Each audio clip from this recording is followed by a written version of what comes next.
Subscribe to knowledge gate bytes channel, जहां हम discuss करते हैं computer science related topics small videos में।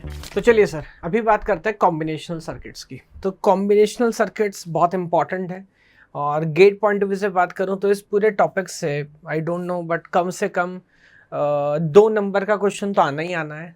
3 से 4 नंबर तक का वेटेज भी अगर एग्जामिनर का मूड है तो कॉम्बिनेशनल सर्किट्स को दिया जा सकता है। It is that important.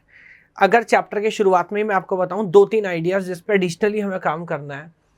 Aiders, subtractor पे आज तक गेट में कभी कोई क्वेश्चन नहीं आया। यूनिवर्सिटी एग्जाम में भले ही पूछ ले, बट मैंने नहीं देखा कि गेट में कभी सबट्रैक्टर पे आजकल रिसेंट टाइम में अच्छे क्वेश्चन आए। पुराने हो सके तो पूरे 25 साल में आपको 1 या 2 क्वेश्चन हार्डली मिले, शायद वो भी नहीं मिलेंगे, है ना। तो एडर इज इंपॉर्टेंट। उसके बाद जो सेकंड आइडिया है, 4 तरह के हमारे पास डिवाइसेस हैं, मल्टीप्लेक्सर, डीमल्टीप्लेक्सर, एनकोडर, डिकोडर। कहने के लिए चारों इंपॉर्टेंट है इंडस्ट्री पॉइंट ऑफ व्यू से, बट यहाँ पर हमने देखा है सेलेक्टिवली क्वेश्चन पूछा जाता है मल्टीप्लेक्सर से। तो अगर इन चारों में से बोलूँ पिछले 20-25 साल में अगर 15 बार क्वेश्चंस पूछे गए हैं इन 25 ईयर्स इन दैट पार्ट, तो मान के चलूँगा 15 में से 12 या 13 बार क्वेश्चन डायरेक्टली मल्टीप्लेक्सर से। It is that important. तो आप समझ जाइए कि बाद में अगर आपके पास टाइम कम भी है तो सिर्फ 2 पार्ट पे आपको कॉन्सेंट्रेट करना है, एडर और मल्टीप्लेक्सर। ज़्यादा मतलब 90 to 95% प्रोबेबिलिटी क्वेश्चन वहीं से फंसेगा। मैं हालांकि सारी चीज़ डिस्कस करते चलूँगा अनडाउटेडली। उसके अलावा और बहुत सारे, जब आप यूनिवर्सिटी लेवल पे पढ़ते हैं तो कोई बोलेगा Gray code to this conversion, this to that, इसके लिए कॉम्बिनेशनल सर्किट बनाओ। हाँ, वो कॉम्बिनेशनल सर्किट हो सकता है, बट वो इतना पॉपुलर केस स्टडी नहीं है जिसको हम गेट में कंसीडर करें, है ना। तो ये सारी चीज़ें आमतौर पर अवॉइड करते हैं। हालांकि मैं ये मान के चल रहा हूँ कि जब गेट लेवल पे हम चीज़ों को देख रहे होते हैं और समझ रहे होते हैं और पढ़ रहे होते हैं, तो हमारा इतना पोटेंशियल ऑलरेडी डेवलप हो चुका होता है कि आप मेरे को कोई फंक्शन दोगे और बोलोगे कि इसके लिए कॉम्बिनेशनल सर्किट बनाओ, तो बना देंगे हम, इसमें कोई बड़ी बात नहीं है। जैसे हमने कार वार्निंग सिग्नल वाला बनाया था स्टार्टिंग में, बना सकते हैं, कोई बड़ा इशू नहीं है ना। तो चलिए आई will go one by one now. पहले समझते कॉम्बिनेशनल सर्किट होता क्या है। तो बेसिक आइडिया यही है सर, क्या कि एक मशीन हमारे पास है, बहुत सारे लॉजिक गेट्स हमने कनेक्ट किए। किस तरीके से? There can be any number of inputs और I will say there are N number of inputs, there are M number of outputs. और इनपुट्स को लॉजिक गेट के साथ हमने इस तरह से अरेंज किया है कि जो आउटपुट है वो जो डिजायर्ड फंक्शन है वो मिलना चाहिए। अब वेदर वो मल्टीप्लेक्सर है कि एडर है कि सबट्रैक्टर है, अकॉर्डिंगली। यस, तो आउटपुट जो है, मतलब इसमें एक इंपॉर्टेंट बात जिसमें मुझे दोबारा कॉन्सेंट्रेट करके याद दिलाना है, आउटपुट जो है वो फंक्शन है इनपुट का। बेसिकली बोलना मैं ये चाहता हूं कि आउटपुट सिर्फ इनपुट पे डिपेंड है। कॉम्बिनेशनल सर्किट में there is no memory element involve. यहाँ पर पूरा गेम है मेमोरी का, है ना। तो जो हमारे सिक्वेंशियल सर्किट्स होते हैं, जिसका अगला चैप्टर हमारा है, दीज आर दो सर्किट जहाँ पे आउटपुट सिर्फ इनपुट पे डिपेंड नहीं होता, इस पे भी डिपेंड होता है कि उसके अंदर पहले से क्या स्टोर था। Memory also plays a important role, but यहाँ पर मेमोरी का कोई रोल नहीं है। आप जो इनपुट देंगे उस इंस्टेंस पे सिर्फ वही डिसाइड करेगा कि आउटपुट क्या आएगा, है ना। तो अगर सिर्फ वही इंस्टेंस डिसाइड करे तो उसको हम क्या बोलते हैं? इसको बोलते हैं कॉम्बिनेशनल सर्किट। अगर उसमें मेमोरी हर पहले से कुछ अंडरस्टैंडिंग उसको है, फिर वो उसको कंसिडर करेगा इनपुट को, उसको बोलेंगे सीक्वेंशियल सर्किट। तो आप और मैं, हम सब क्या, हम सीक्वेंशियल सर्किट है। मैं आपसे बोलूंगा पढ़ाई करो, तो ऐसा नहीं आप कर लोगे, आपके अंदर अपना भी दिमाग है, कुछ मेमोरी एलिमेंट पहले से स्टोर्ड है, फिर पता नहीं पढ़ो या नहीं पढ़ो, है ना। बट रोबोट है फॉर एग्जाम्पल, अगर वो सिर्फ प्रेजेंट स्टेट पर डिपेंडेंट, मैंने बोला पढ़ाई करो तो वो पढ़ेगा, समथिंग लाइक दिस। चलिए मैं फिर भी एक बार स्टैंडर्ड डेफिनेशन पढ़ लेता हूँ। When logic gates are connected together to produce a specified output on certain specified combination of input variable with no memory involved, then the resulting circuit is called a combinational circuit. Look at this, very very important. तो again हमने कोई memory involved नहीं है, ये clear cut mention कर दिया है। any number of input, any number of output, certain तरीके से हम arrange करेंगे, किस लिए? so that desired function हम output पे ला सकें। Output depends only on the present input. दोबारा इस बात को बता रहा है। Combinational circuit performs an operation that can be blah blah blah blah blah, and then combinational circuits may have N number of binary, M number of. Basic बात है, diagram आपको ध्यान रखना है। आगे बढ़ते हैं सर, एक दो एग्जाम्पल बता दीजिए। So practically computers normally have a number of combinational sequential circuits। अगर मैं आपसे बोलूँ ALU, अर्थमेटिक लॉजिकल यूनिट, जहाँ पर हम जितने भी प्लस माइनस डिवाइड मल्टीप्लाई ये सब ऑपरेशन कर रहे होते हैं ना, वो ज़्यादातर जो है वो कॉम्बिनेशनल सर्किट से हम बना रहे होते हैं। तो ये सबके सब हमारे कॉम्बिनेशनल सर्किट होते हैं। उसके अलावा अगर बात करेंगे, जैसे मैंने आपसे बोला half adder, full adder, half subtractor, full subtractor, multiplexer, D multiplexer, सबके सब एग्जाम्पल्स हैं किसके, कॉम्बिनेशनल सर्किट्स के। तो ये मैं इसलिए बोल रहा हूँ दोबारा से बिकॉज कई बार मैंने देखा है बच्चों को शायद ऐसा लगता है combinational circuit are not that important, मतलब एग्जाम पॉइंट ऑफ व्यू छोड़ दीजिए कि शायद वो इतने काम की चीज़ नहीं है, बट है। जितने काम की चीज़ सिक्वेंशियल सर्किट है ना, उतने ही काम की चीज़ कॉम्बिनेशनल सर्किट है, बिकॉज अल्टीमेटली जो एक्चुअल फंक्शन परफॉर्म हो रहा है वो कॉम्बिनेशनल सर्किट ही कर रहे हैं। ये ऑलरेडी मैं डिस्कस कर चुका हूँ, बट दोबारा आपको याद दिला रहा हूँ। जब हमने वार्निंग सिस्टम बनाया था, हालांकि तब वैसे इंट्रोडक्शन पढ़ा था, अब शायद हमें इसकी और बेटर तरह से अंडरस्टैंडिंग है। तो बताइए स्टेप नंबर 1 में क्या होगा। जो भी प्रॉब्लम हमारे पास है, स्टेप नंबर 1 होगा, पहले उस प्रॉब्लम को हम समझेंगे and then based on the problem, based on the input and output variable, हम एक ट्रुथ टेबल बनाएंगे। जो स्टेप नंबर 1 में सबसे पहले हमें बताया गया कि यार हमें बनाना क्या है, प्रॉब्लम डेफिनेशन तो पता होनी चाहिए ना, तो हमें क्या बिहेवियर चाहिए, ये करेंगे हम स्टेप नंबर 1 में। Then step number 2, truth table specify करने के बाद, अब वो सारा काम हम कर चुके हैं, we will convert that truth table into a Boolean function. अब वो फंक्शन एसओपी हो सकता है, पीओस हो सकता है, उसको कैसे मिनिमाइज करना है, के मैप कैसे बनाना है, वो सब कुछ हमने ऑलरेडी करना सीख लिया है। एंड देन फाइनली उसको हम हार्डवेयर में इंप्लीमेंट करेंगे, है ना। तो यही सारे बेसिक स्टेप्स हैं। तो आइए अब गेम खेलना शुरू करते हैं और सबसे पहले बात करते हैं एडर्स की, है ना। तो एडर इन जनरल कंसेप्चुअली भी बहुत इंपॉर्टेंट है। थोड़ी सी बात पहले एडिशन की कर लेता हूँ, उससे पहले हम एडर बनाना शुरू करें। बिकॉज देखो समझने वाली बात क्या है, एडिशन मैथ्स का सबसे फंडामेंटल ऑपरेशन है और कंप्यूटर साइंस में इसकी खासा इंपॉर्टेंस है, क्योंकि हम समझते हैं आगे जाके हम सीखेंगे, इसी वीडियो के अंदर सीखेंगे टूस कॉम्प्लीमेंट अर्थमेटिक। तो आप अगर समझिए टूस कॉम्प्लीमेंट अर्थमेटिक को अगर हम यूज करते हैं तो एडिशन को ही यूज करके हम kind of subtraction, excuse me, addition को ही यूज करके हम सब्सट्रैक्शन भी इंप्लीमेंट कर सकते हैं। Repetitive addition is nothing but multiplication. अगर मैं कहता हूँ 2 into 3 is 6, तो मैं ऐसे बोल सकता हूँ ना 2 + 2 + 2 3 time it is 6। Repetitive subtraction is nothing but division. और एक बार प्लस माइनस डिवाइड मल्टीप्लाई, ये चारों फंडामेंटल ऑपरेटर अगर आपने एग्जीक्यूट करने सीख लिए तो फिर कौन सा ऐसा कॉम्प्लेक्स ऑपरेटर है कैलकुलेटर का जो आप नहीं बना सकते। तो एडिशन उतना इंपॉर्टेंट है। तो अगर आपको एडिशन करना आया, मानो मैथ में आपको सब कुछ करना आ गया, है ना, तो शुरुआत इसीलिए इसी से करेंगे। So an adder is a digital combinational circuit that perform a number addition of 2 numbers, जो ALU में आमतौर पर हम यूज करते हैं। और नॉट ओनली इन ALU, यहाँ मैं एग्जाम्पल बता रहा हूँ, प्रोसेसर के अलग अलग एरियाज में, एड्रेस कैलकुलेशन में, कोई इंडेक्स कैलकुलेट करना है, इंक्रीमेंट डिक्रीमेंट, बहुत जगह ये आइडिया यूज होता है। इवन इनका यूज करके ही binary coded, decimal, excess 3 code और बहुत सारे ऐसे ऑपरेटर्स हैं या ऐसे आइडियाज हैं जहां पर डायरेक्टली और इनडायरेक्टली अल्टीमेटली एडर काम आता है। तो इसलिए एडर इंपॉर्टेंट भी, इसलिए शायद गेट में भी उस पर इतने सवाल पूछे जाते हैं। Adders are that important. जैसे मैंने बताया कि वंस कॉम्प्लीमेंट मैथ्स का यूज करके या टूस कॉम्प्लीमेंटेशन मैथ का यूज करके आप एडर का इस्तेमाल करके सब्सट्रैक्शन ऑपरेशन भी परफॉर्म कर सकते हैं। तो ये एक डायग्राम है जो मैं पहले एक बार आपको बता देता हूँ कि हम करना क्या चाहते हैं और ये करने में थोड़ा समय लगेगा। तो बेसिक आइडिया इज कि मेरे पास 2 नंबर है। एक नंबर लेट मी से है कैपिटल ए, एक नंबर है मान लीजिए कैपिटल बी, और ये दोनों 4-4 बिट के नंबर है ना, A0 से A3 तक, B0 से B3 तक। और हम इन नंबर को सम करना चाहते हैं, तो ऑब्वियसली A और B का जो सम है वो आएगा S। बट बेसिकली क्योंकि ये मल्टीबिट नंबर है, मैं इन जनरल भी पूछना चाह रहा हूँ हम एडिशन कैसे करते हैं बताओ। तो हम पहले A0 और B0 को सम करते हैं, इजंट इट। जो सम आता है इधर लिखते हैं, अगर कुछ कैरी आया then it will go to the next level. तो फर्स्ट लेवल का कैरी तो आमतौर पर हम 0 ही कंसीडर करेंगे, है ना। तो मान लो पहले लेवल पे हमने 2 बिट, डेसिमल नहीं, हम तो बाइनरी नंबर ऐड कर रहे हैं, तो पहले लेवल पे हमने 2 बिट ऐड किया। नेक्स्ट लेवल पे बेसिकली 3 बिट है, 2 हमारी बिट्स हो गई और एक हमारा इनपुट कैरी जो लास्ट लेवल से है, इसको हम ऐड करेंगे। सिमिलरली बाकी हर लेवल पे 3-3 बिट्स हम ऐड करते हैं, लास्ट में कैरी हमें मिला जो फाइनली अगर वैलिड वैल्यू है 0 नहीं है 1 है मान लीजिए, तो this is the total sum, है ना। ये एक बेसिक तरीका कि हम एडिशन परफॉर्म करते हैं। अच्छा, मेरी एक आदत है कि बिफोर एक्चुअली भी deep dive into it, because बाद में वैसे भी हमें नंबर सिस्टम में इस पर अच्छे से काम करना है, तो एक बार आमतौर पे मैं एडिशन करना सिखाता हूँ दोबारा से। अब आप बोलोगे सर एडिशन करना क्या सीखना, वो तो अपन सीख चुके बचपन में।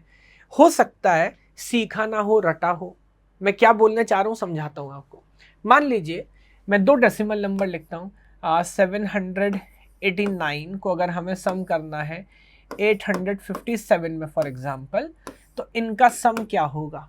इससे पहले हम ये एडिशन परफॉर्म करना शुरू करें, एक और दो नंबर लिख लेता हूँ। लेट मी से 526 को सम करना है, लेट मी से 471 के साथ, समथिंग लाइक दिस। अब एक बात नोटिस करिए आप, और मैं आपको अलग से बता देता हूँ। इमेजिन करते हैं कि ये दो नंबर बेस 8 के हैं। अब मेरे को नहीं पता, because it's a YouTube recorded video, कि आप में से कितने लोग हैं जो दो नंबर जो बेस 8 में है उनको बेस 8 में रहते हुए ऐड कर सकते हैं। और हो सकता है इस एडिशन में कई लोगों को कन्फ्यूजन है। अगर इस एडिशन में कन्फ्यूजन है तो इस बात के काफ़ी अच्छे चांसेस हैं कि जो बेसिक मैथ है ना बिहाइंड द एडिशन, उसमें कहीं ना कहीं हमें कन्फ्यूजन है। तो पहले मैं डेसिमल नंबर को ऐड करना सिखाता हूँ, दोबारा से एक बार रीडिफाइन करते हैं, and then we'll apply the same logic on this, and then I think मैं गारंटी करता हूँ कि कोई भी बेस का एडिशन आप एडिशन कर पाएंगे, और दूसरा जो आगे हमें फुल एडर बनाना है वो भी हम आसानी से बना पाएंगे। तो यहाँ देखिए, हमने किया 9 + 7 विच इज़ नथिंग बट 16। अब ऑब्वियसली क्योंकि मैं डेसिमल में हूँ, मेरे पास जो नंबर अवेलेबल है वो है 0 से लेके 9 तक, तो आई कैन नॉट राइट 16। जब भी हमारा सम 9 से बड़ा होता है हम क्या करते हैं, जो भी हमारा रिजल्ट है, एक्चुअली सम आया 16, हम 16 से बेस माइनस करते हैं, क्योंकि डेसिमल जो डेसिमल सिस्टम है उसका बेस कितना, उसका बेस 10 है। तो जब आप बेस माइनस करेंगे तो आपको क्या मिलेगा, आपको मिलेगा 6। तो नाउ अब ये सम कहलाएगा 6, और कितनी बार माइनस किया, एक बार, so that will go as a carry. आमतौर पे मैं आके आदत हो जाती है कि 9 + 7 इज 16, 16 में से 10 गए, 1 कैरी, 6 यहाँ लिखा, 10 गए मतलब ये 1 उधर गया, मतलब तो 1 उधर नहीं जा रहा, 10 नहीं जा रहा, बेस जा रहा है। ध्यान रखिएगा, हम बेस माइनस करते हैं, ठीक है। आगे बढ़िए, नाउ ये कितना हुआ, 8 + 1 9 and 9 + 5 14, again 14 is like greater than 9, तो फिर वही करना पड़ेगा, 14 माइनस बेस, तो माइनस करके कितना है, 4 आया। सो लेट मी राइट 4, और कितनी बार माइनस किया, एक बार, now that will go as a carry. And finally 7 + 1 8, 8 + 8 is 16, again 16 is a bigger number, we know this math. तो 10 माइनस करेंगे 6, 1 will go as a carry, क्योंकि यहाँ पे कुछ भी नहीं है, so this will be the answer 1646, like this. अब क्योंकि आप मैथ का फंडामेंटल आइडिया समझ गए बिहाइंड एडिशन, यही लॉजिक आप यहाँ भी लगा सकते हो। लगाएं एक बार, देखिए, जब बेस 8 हमारे पास है तो हमारे पास जो नंबर है उसकी रेंज बताइए क्या है, 0 से 7 तक। तो लुक एट दिस, 6 + 1 is 7, और 7 मेरी रेंज में है, तो कोई प्रॉब्लम नहीं, आप एज इट इज लिख सकते हैं, कोई कैरी जनरेट नहीं हुआ। नाउ 2 + 7 is 9, क्या 9 मेरी रेंज में नहीं है, तो अब बोलो क्या करूंगा, मैं बेस माइनस करूंगा। तो बेस है 8, अब 9 में से 8 माइनस किया तो कितना बचा, 1 बचा, तो मेरा सम आया 1। कितनी बार माइनस किया, एक बार, that will go as a carry. Now I think this will be 10, 5 + 1 is 6, 6 + 4 is 10, 10 minus फिर से बेस करूंगा, क्योंकि 10 is a bigger number than 7, तो माइनस बेस किया, कितना वैल्यू आया, वैल्यू आया 2, कितनी बार माइनस किया, एक बार, so now I will have 1। तो बोलो फाइनल वैल्यू क्या मिला, फाइनल वैल्यू मिला 1217, है ना। तो that is the math behind addition. तो एक बार अगर ये क्लैरिटी आपको है तो आप किसी भी बेस में मल्टीप्लाई करना आप बहुत आसानी से कर सकते हो, क्योंकि आपको पूरी गेम समझ आ गई। इवन मैं एक छोटा सा मल्टीप्लाई करके दिखाता हूँ, इसी को पकड़ लेते हैं, 526 मल्टीप्लाई बाय 7। आप बोलोगे बहुत आसान है, बोलूंगा नहीं, लेकिन याद रखो कि बेस 8 में है। अब कैसे करोगे, वही मैथ है, करो 7 × 6, तो 7 × 6 करेंगे, I think that will B 42। Obviously 42 तो बहुत बड़ा नंबर है, तो उस केस में आप क्या करो, उस केस में आपको क्या करना है, अब या तो आप ऐसे सोचते रहो कितनी बार माइनस करूं, या जो भी आपका बेस है उसके साथ देख लो रिमाइंडर क्या है। तो 8 का जब टेबल चलाओगे, आई थिंक 8 5 = 40, रिमाइंडर क्या आएगा, रिमाइंडर आएगा 2। तो मैं क्या करूंगा, जो भी रिमाइंडर है now that will be sum, और कितनी बार चला सर, 5 बार चला, that will go as a carry. देखो बात समझ आ रही है क्या। सिमिलरली 7 2 = 14, 14 + 5 is 19, 8 2 = 16, तो 2 बार चला, तो वो जाएगा एज अ कैरी, और 19 - 16 रिमाइंडर है 3, तो वो आ जाता है इधर। And last one is 7 5 = 35 + 2 is 37, and ये 8 4 = 32, तो कितनी बार चला, 4 बार, वो जाएगा carry. And 37 - 32, so this will B 5 and this is 4, जो डायरेक्टली इधर आएगा। तो ये आएगा रिजल्ट 4532 इन बेस 8, अगर मैं दो बेस 8 नंबर को मल्टीप्लाई करता हूँ, है ना। तो I think now we know the fundamental math behind the idea. अब हम रेडी हैं। अब आपको समझाता हूँ स्टेप बाय स्टेप। करना हमको ये है, बट एक साथ इतना कॉम्प्लेक्स मशीन बनाना पॉसिबल नहीं है, या अभी एटलीस्ट स्टार्टिंग में समझ नहीं आएगा। आप बोलोगे ये क्या कॉम्प्लेक्स है। जब बेसिक लॉजिक गेट से एकदम ग्रास रूट लेवल पे बनाएंगे तो ये भी कॉम्प्लेक्स है। तो हम क्या करेंगे, बहुत सारे नंबर्स को इस सीक्वेंस में ऐड करना तो दूर की बात है, एक बार में 3 बिट को ऐड करना भी काइंड ऑफ मुश्किल है। तो will start with a very simple idea. क्यों ना एक ऐसा मशीन बनाया जाए जो एक बार में बस 2 बिट को ऐड करने की कैपेसिटी रखता हो। प्लीज अंडरस्टैंड मैं क्या बोल रहा हूँ, मेरे को ज्यादा कॉम्प्लेक्स काम करना ही नहीं है सर, एक बार में सिर्फ 2 बिट को ऐड कर सकता हूं कि नहीं, इस पे ध्यान रखना है। आइए कोशिश करते हैं, एक बार में 2 बिट को ऐड करना है। Look at this now. तो उस मशीन को क्या बोलते हैं, half adder. So half adder is a machine which is capable, हम जा रहे हैं टुवर्ड्स बिगर गोल की तरफ ही, लेकिन धीरे धीरे बढ़ेंगे। तो हाफ एडर वो मशीन है जो 2 बिट को ऐड करता है। मैंने चारों पॉसिबल कॉम्बिनेशन पहले लिख के रख लिया। 2 बिट में क्या बनेगा, 0 0 0 1 1 0 1 1। क्योंकि एडिशन की मैथ आपको समझा चुका, अब मुझे लगता है तकलीफ नहीं होगी। 0 0 is obviously 0, 0 1 is obviously 1, this is again 1। अब ध्यान से देखना, 1 plus 1 is 2, बट बाइनरी में मेरे पास 2 ही पॉसिबल नंबर होते हैं, 0 और 1, मेरा बेस है 2। तो 1 plus 1 is actually 2, बट 2 क्योंकि मैं लिख नहीं सकता, तो 2 माइनस बेस, बेस कितना है, बेस 2 ही है सर। तो 2 माइनस 2 करूंगा तो मेरा सम आएगा 0, और कितनी बार माइनस किया, एक बार, तो that will go as a carry and therefore it is 1 0। हालांकि बहुत सिंपल बात है, कई लोग को पता भी होगा बाइनरी में 2 ऐसे लिखते हैं, but the math behind it. तो ठीक है सर, ये तीनों आइडिया, ये चारों आइडिया हमने बना के देख लिए। अब क्यों ना इसको ट्रुथ टेबल में फिल किया जाए। तो 2 इनपुट मशीन हमारे पास है, 2 इनपुट कॉम्बिनेशन हमारे पास है, एक कॉम्बिनेशनल सर्किट हम अटेम्प्ट कर रहे हैं हाफ एडर का, और हमने समझ लिया कि इधर सम 0 है, सम 1 है, सम 1 है, इधर सम 0 है, और बाकी किसी केस में कैरी जनरेट नहीं होता है। जब दोनों 1 1 होते हैं तब कैरी जनरेट होता है ना। इसको बोलते हैं ट्रुथ टेबल, इसको बोलते हैं ब्लॉक डायग्राम। जब भी कॉम्बिनेशनल सर्किट बनाते हैं या पढ़ते हैं तो उसको रिप्रेजेंट कैसे करते हैं, कॉपी पे, theoretically, that is very important.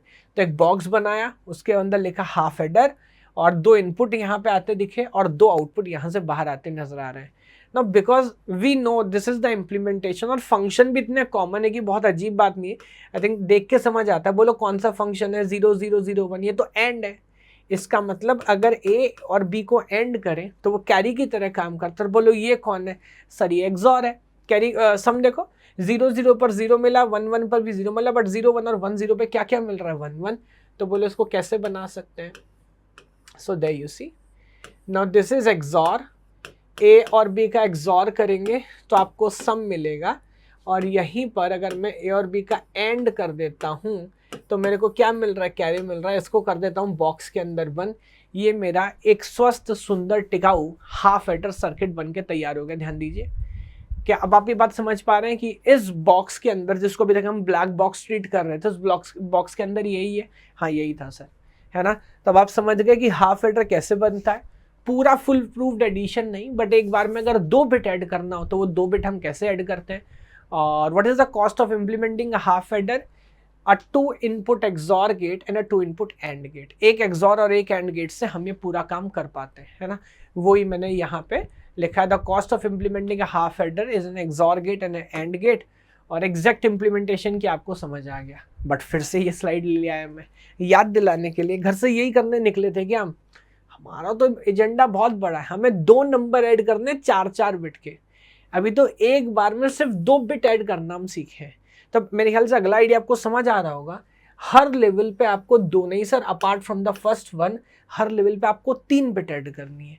तो अब आपके पास एक ऐसा मशीन, एक ऐसा सर्किट होना चाहिए जो एक बार में 2 नहीं, जो एक बार में 3 बिट्स को ऐड करने की कैपेसिटी रखता हो। और 3 बिट को ऐड करने का जो कैपेसिटी है उसे बोलते हैं full adder, not half adder. Yes, तो अगला हमारा आइडिया फुल एडर, जो एक बार में 3 इनपुट बिट लेगा, और ऑब्वियसली आउटपुट तो हमेशा 2 ही आएंगे इन केस ऑफ एडर, एक सम और दूसरा कैरी जो वो अगले स्टेट के लिए जनरेट करता है। तो वही सारी चीज़ यहाँ पर लिखी है। अगेन मैंने सारे कॉम्बिनेशन बना लिए, बट आई डोंट थिंक ज़रूरत है, यहीं पे आपको डायरेक्ट समझा देता हूँ। तो लुक एट दिस, पहले देखिए फुल एडर का ब्लॉक डायग्राम, ये समझ आ रहा है क्या। तो यहाँ पर इनपुट ए, इनपुट बी, और इस बार कैरी इन, जो ऊपर वाला कैरी था, है ना, उसको भी कंसीडर कर रहे हैं। आउटपुट में सम एज इट इज है, सिर्फ कैरी लिखने के बजाय कैरी आउट लिख देते हैं। बोले कैरी आउट क्यों लिख रहे हैं, याद दिलाने के लिए कि 2 अलग अलग कैरी आपस में कंफ्यूजन ना हो। तो वो कैरी इन था, तो ये वाला हमारा कैरी आउट है। चलिए भरते हैं, मुझे बताइए कोई कंफ्यूजन वैसे होगा नहीं, तीनों जीरो है तो सम भी जीरो कैरी भी जीरो, सम वन कैरी जीरो, सम वन कैरी जीरो, और वन वन पे हम जानते हैं सम हो जाता है जीरो कैरी हो जाता है वन। यहाँ तक तो हमने किया ही है, just like half adder only, because यहाँ पे एक तो हमारा बिट जीरो ही चला। अब यहाँ देख लेते हैं, सम वन कैरी जीरो, दो वन है तो sum zero carry one, again दो वन है तो सम जीरो कैरी वन, और तीनों वन है तो यहाँ पर सम भी वन होगा और कैरी भी वन होगा, because basically one plus one is nothing but three, and one और वन को थ्री ही तो हुआ बाइनरी के अंदर। तो ये पूरा ट्रुथ टेबल हमने बना के तैयार कर लिया। पहली बार ट्रुथ टेबल थोड़ा सा कॉम्प्लेक्स है, या मैंने पहले से बना के रख लिया, तो क्योंकि के मैप की अंडरस्टैंडिंग हमारे साथ है, तो वैसे तो मैं डायरेक्ट भी कर सकता हूँ, बट मैं चाहता हूँ आप मेरे साथ करें कि सम के लिए और कैरी आउट के लिए एक्सप्रेशन निकालना, प्रॉपर इंप्लीमेंट करेंगे, ऑप्टिमाइज कर लेते हैं। तो बताइए सम में कहाँ कहाँ पे वन मिला सर? वन पे, टू पे, फोर पे और सेवन पे। So they you see 1 2 4 and 7। Oh my god, इतनी खराब किस्मत, ऐसा के मैप हमने सॉल्व किया। देखो इसे बोलते हैं प्रॉपर जिगजैग फॉर्मेट है, आप हॉरिजॉन्टली या फिर वर्टिकली कोई कॉम्बिनेशन बना ही नहीं पाएंगे, सब एज इट इज सेपरेट ही चलने वाला है। ठीक है, एक बार कैरी पे भी अटेम्प्ट कर लेते हैं। सो हमें कहाँ का मिनटम मिला? 3 पे मिला, देन 5 6 एंड 7, 3 5 6 एंड 7। यहाँ ज़रूर एक पैटर्न नज़र आ रहा है, तो यहाँ पर आप ये दो दो लोगों के 3 ग्रुप्स आप बना सकते हैं। तो अगर मैं आपसे पूछूं what is the expression for carry out, so carry out का आप एक्सप्रेशन देखेंगे, so this is nothing but A B. इधर देखेंगे तो कॉमन है बी और यहाँ से मिलेगा C, so let me write B C, और to be precise B carry in, क्योंकि हम कैरी आउट का फंक्शन निकाल रहे हैं। एंड दिस इज लाइक इधर ए कॉमन है और इधर C, so this is like a C in. ध्यान से देखेंगे, मैं इसको ऐसे याद करता हूँ like a transitive theory, transitive property. So A to B, B to C, then A to C. ध्यान से देखना, A to B, B to C, A to C, याद रखोगे। सो ये आया ये। अच्छा, इसको अगर थोड़ा सा ऑप्टिमाइज करने का अटेम्प्ट करूं तो नोटिस करिएगा, आपको बात समझाऊंगा। इनको अलग अलग ही लिख लेते हैं सर। तो यहीं से मुझे बता दीजिए, सम की बात कर रहे हैं, पहला टर्म क्या था? पहला था ए बार बी बार सी। अभी फिलहाल सी नहीं लिखता, सी लिख लेता हूँ, थोड़ा आसान हो जाएगा। देन नेक्स्ट वन बताइए, नेक्स्ट वन इधर मिला, so this is A bar B C bar, and this is A bar B bar C. Great, फिर आगे बढ़िए। Then this is A B bar C bar, A B bar C bar, and the last one is A B C. ठीक है, क्या इसमें किया जा सकता है? तो अगर आप ध्यान से देखेंगे, इधर ए बार कॉमन है ना, तो मैं पहले दो टर्म में से ए बार कॉमन ले लेता हूँ। So this is A bar B, B bar C, and this is B C bar, plus इधर से क्या कॉमन लूँगा? इधर से ए कॉमन ले सकते हैं। So this is A common, B bar C and B C. अब ध्यान से देखो, ये कौन है सर? ये तो एक्सॉर है, तो क्या मैं इसको ऐसे लिख सकता हूँ? बी एक्सॉर विद सी, हाँ लिख सकता हूँ। इधर बोलो क्या है? देखो है तो ये भी, ये है एक्सनॉर, बट आप अगर आप मेरे को परमिट करो तो क्या मैं इसको ऐसे लिख सकता हूँ? एक्सॉर का कॉम्प्लीमेंट, हाँ सर लिख सकते हैं। ये एक्सनॉर है ना, XNOR is nothing but XOR का कॉम्प्लीमेंट। आप देखोगे दोबारा ये फॉर्मेट फिर से आ गया, पहला कॉम्प्लीमेंट दूसरा एज इट इज, पहला एज इट इज दूसरे का कॉम्प्लीमेंट। तो इसको मैं पूरा बोलो कैसे लिखूंगा सर? मैं इसको पूरा ऐसे लिख सकता हूँ, look at this, A XOR B XOR C, है ना। तो ये एक बड़ा स्मार्ट सा पैटर्न बन जाता है, हालांकि ऑप्टिमाइज नहीं हो पाया, हालांकि स्टैंडर्ड एसओपी में नहीं है, बट लॉजिक गेट से इंप्लीमेंट तो हो सकता है। तो यहाँ देखो, इसको अगर इम्प्लीमेंटेड डायग्राम आप देखेंगे, so there you have a 3 input XOR gate, जहाँ पे आपको सम मिला, and there you have and gate A B, एंड ये शायद टर्म दिखा रहा है ए सी, एंड ये दिखा रहा है बी सी, और तीनों को एंड करते हैं तो आपको क्या मिल जाता है? कैरी। तो बताइए what is the cost of implementing a full adder? एक बार में 3 बिट ऐड करने की क्या कॉस्ट है? एक एक्सॉर गेट, बट ध्यान रखना that is not a 2 input XOR gate, that is a 3 input XOR gate, और 3 हमारे एंड गेट लगे, और अकॉर्डिंगली प्रॉपर तरह से हमने इसको कंप्लीट कर लिया, है ना। This is the idea. ठीक है, तो ये बात भी क्लियर हो जाती है। फिर मैं याद दिला रहा हूँ, अच्छा बिफोर आई प्रोसीड फर्दर, अभी जो हमने किया, हमने एक बार में 3 बिट को ऐड किया, बट एक और पॉपुलर मैथ है जो बड़ा पॉपुलर भी है, और एग्जाम में भी इस पर क्वेश्चन आते हैं, यूनिवर्सिटी एग्जाम में भी क्वेश्चन पूछा जाता है, क्या कि if we want we can implement a full adder using 2 half adders. तो हम फुल एडर बना सकते हैं 2 हाफ एडर का यूज करके। कैसे बना सकते हैं? देखिए, एक हाफ एडर हमारे पास इधर है, एक हाफ एडर हमारे पास इधर है, and that is the exact arrangement. अभी अरेंजमेंट आपको बना के देखना पड़ेगा, इसका डेरिवेशन तो है नहीं, ये एग्जैक्ट इंप्लीमेंटेशन है कि यार इस तरह से जब लगाते हैं तो ये फुल एडर की तरह बिहेव करता है। अगेन अगर मैं इसके अंदर चला जाऊं तब आपको शायद देख के और क्लैरिटी आएगी। तो we know what is a half adder sir? Yes, it is XOR gate and and gate, it is XOR gate and and gate. तो मैं प्रूफ करके दिखाता हूं कि कैसे क्या ये आइडिया, ये एग्जैक्ट इंप्लीमेंटेशन फुल एडर की तरह बिहेव कर रही है। और कुछ ऐसे एरियाज हैं जहां पे बहुत दिमाग लगाने से भी कुछ होता नहीं है सर, करने की विद्या करना ही पड़ता। तो इसको कम से कम 4-5 बार बना के देखना अपने हाथ से, तब अरेंजमेंट याद होगा। तो जरा देख लेते हैं, मुझे बताओ इन दोनों से क्या बाहर आया? सर इन दोनों से बाहर आया A XOR B, very good, जो यहाँ इनपुट जाता हुआ नजर आ रहा है। और ये तीसरी लाइन जो है ये सी इन की लाइन है, तो इसमें तो मेरे ख्याल से कोई टेंशन होनी ही नहीं चाहिए। It is A XOR B XOR C. क्योंकि लॉजिक गेट वाले चैप्टर पे हमने अच्छे से काम किया और लॉजिक गेट्स की प्रॉपर्टी हम जानते हैं, तो क्या ये भी क्लैरिटी आपको है कि जब हम ये पूरा काम करते हैं, एक्सॉर करते हैं, तो XOR is commutative as well as associative. तो आप किसको पहले किसको बाद में लिखो कोई फर्क नहीं पड़ता, ये फंक्शन परफेक्टली काम करेगा। कैरी का ऑपरेशन याद था? क्या था? वही ट्रांजिटिव वाला trick, A B, B C and A C. ये क्रॉस चेक कर लेते हैं, मेरे को लग रहा है यहाँ गड़बड़ ना हो जाए। तो ध्यान से देखिए जरा, इसको बैक ट्रैक करो, कहाँ से आया कहाँ से आया कहाँ से आया। तो दिस इज नथिंग बट ए और बी का एंड। तो ए और बी का हमने एंड कर लिया, इधर आ गया। ऊपर वाले में देखो इनपुट कहाँ से आया, तो ये इनपुट आप देख रहे हैं, तो ये इनपुट आया सी वाला, सी इन टू बी प्रिसाइज। और ये सेकंड क्या आया सर? ही आया एक्सॉर। और इन दोनों का जब हमने एंड किया तो वो इधर पहुंचा। तो मैं लिखता हूँ एक्सप्रेशन, और फिलहाल वही सी इनको सी मान लेता हूँ। ए एक्सॉर बी का सी के साथ एंड करना है, ये एक आइडिया। और उसके बाद ए एंड बी करना है। इसको सॉल्व करो, क्या बनेगा बताओ? ये बनेगा ए बार बी, 2 स्टेप में करता हूँ, A B bar into C plus A B. Similarly क्या बनेगा? A bar B C plus A B bar C plus A B. अब देखिए इसको जब हम बनाएंगे, है ना, एक बार के मैप से आपको दिखाता हूँ, A B A B A B A B. वही बात है, अगर प्रैक्टिस आपकी है और कमांड आप रखते हैं कि मैप पे, तो जितना जल्दी बना पाएंगे उतना अच्छा है। ए बार बी सी, ए बार बी सी, यहाँ पर 1 है, A B bar C, A B bar and C, यहाँ पर 1 है, D U C A B, यहाँ पर 1 है। बताओ ये वही पैटर्न बना के नहीं बना? सर वही बना। तो इसको आप ऑप्टिमाइज करोगे तो फिर से आपको वही मिलेगा, A B plus B C plus A C. तो 110% वी आर श्योर कि हाँ this is also an idea. कभी कोई आपसे डायरेक्ट ही पूछ ले 1 नंबर में 2 नंबर में, तो आप 2 में तो खैर नहीं पूछेगा गेट में, बट आप बता सकते हो कि या तो आप डायरेक्ट कर लो, otherwise we can implement a full adder using 2 half adders. और हाफ एडर का एग्जैक्ट अरेंजमेंट क्या है वो यहाँ पर आपको समझ आ रहा है। तो ऐसे भी बनाया जा सकता है। ये तो एक तरह का एनिमेशन है जो बस दिखा रहा है कि किस तरह से बिट्स यहाँ पे बिहेव करती है। यस, अब मैं फिर से याद दिला दूं, क्या यही करने हम निकले? नहीं, ये करने नहीं निकले।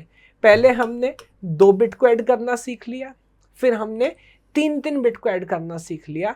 बट ये एक्चुअल प्रॉब्लम कब सॉल्व होगा? जहाँ पे 2 नंबर मल्टी बिट वाले, जैसे इस डायग्राम के हिसाब से 4-4 बिट के 2 नंबर को हम ऐड कर पाए, तो वो जो फाइनल एडर बनता है उसको हम हाफ एडर या फुल एडर नहीं कहते। जैसे 4 बिट के लिए तो उसको बोलते हैं 4 बिट पैरेलल बाइनरी एडर और रिपल एडर। नाम याद रखिएगा, इसमें कंफ्यूजन ना हो जाए। क्या बोलते हैं?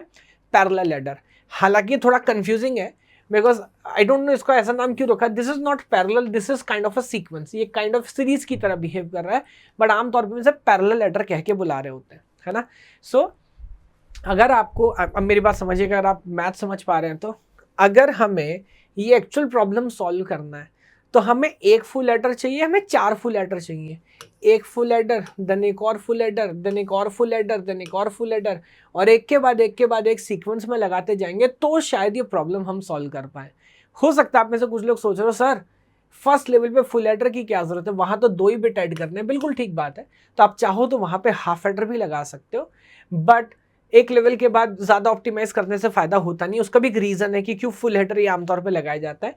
तो 4 फुल हेडर लगाएंगे, एक सिमेट्री भी होगा। यस, तो यहाँ देखिए ये रिपल एडर या फिर पैरेलल एडर कैसे काम करता है, समझ पा रहे हैं क्या? तो पहले लेवल पे सिन को छोड़ दीजिए, आप चाहें तो फुल एडर रखेंगे तो उसको 0 मार्क कर दीजिए। तो ये 2 बिट यहाँ पे ऐड होगा, कैरी अगले लेवल पे जाएगा, फिर अगले 2 बिट ऐड होंगे, वहाँ पे जो इनपुट कैरी लूँगा उसको भी कंसिडर करूँगा, सम आते आगे नीचे आता जाएगा, कैरी आगे बढ़ता जाएगा, and like this it will work. तो बहुत शानदार तरह से ये एडर काम करेगा और बढ़िया काम करेगा। अब इससे आप क्या सीखे, 4 बिट का मशीन था तो 4 फुल एडर लगाने पड़े। अगर कोई आपसे पूछ ले कि 2 नंबर ऐड करने each of 32 bit long, 32 bits के 2 नंबर को ऐड करना है तो कितने फुल एडर लगेंगे, तो आंसर क्या होना चाहिए, या तो 32 फुल एडर लगा दो लाइक दिस, एक के बाद एक के बाद एक, या फिर वही बात है, या फिर होना चाहिए कि क्या बोलूं, 31 full adder and 1 half adder, that will also do the job. But फिर आप समझोगे 32 फुल एडर लगाया तो एक और लगा देते, क्या फर्क पड़ता है, वो वाली कहानी है ना। तो ये जो प्रॉब्लम हमारी थी 2 नंबर को ऐड करने की, वो प्रॉब्लम आई थिंक पूरी आपको समझ आई है, बेसिक अंडरस्टैंडिंग आपको क्लियर है।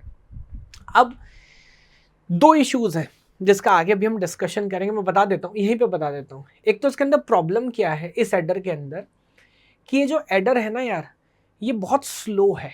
स्लो क्यों है, आपने भले ही 4 मशीन लगाई है, 4 फुल एडर लगाए, आप मुझे बताओ टाइम 0 पे क्या चारों एक साथ काम कर रहे हैं, नहीं।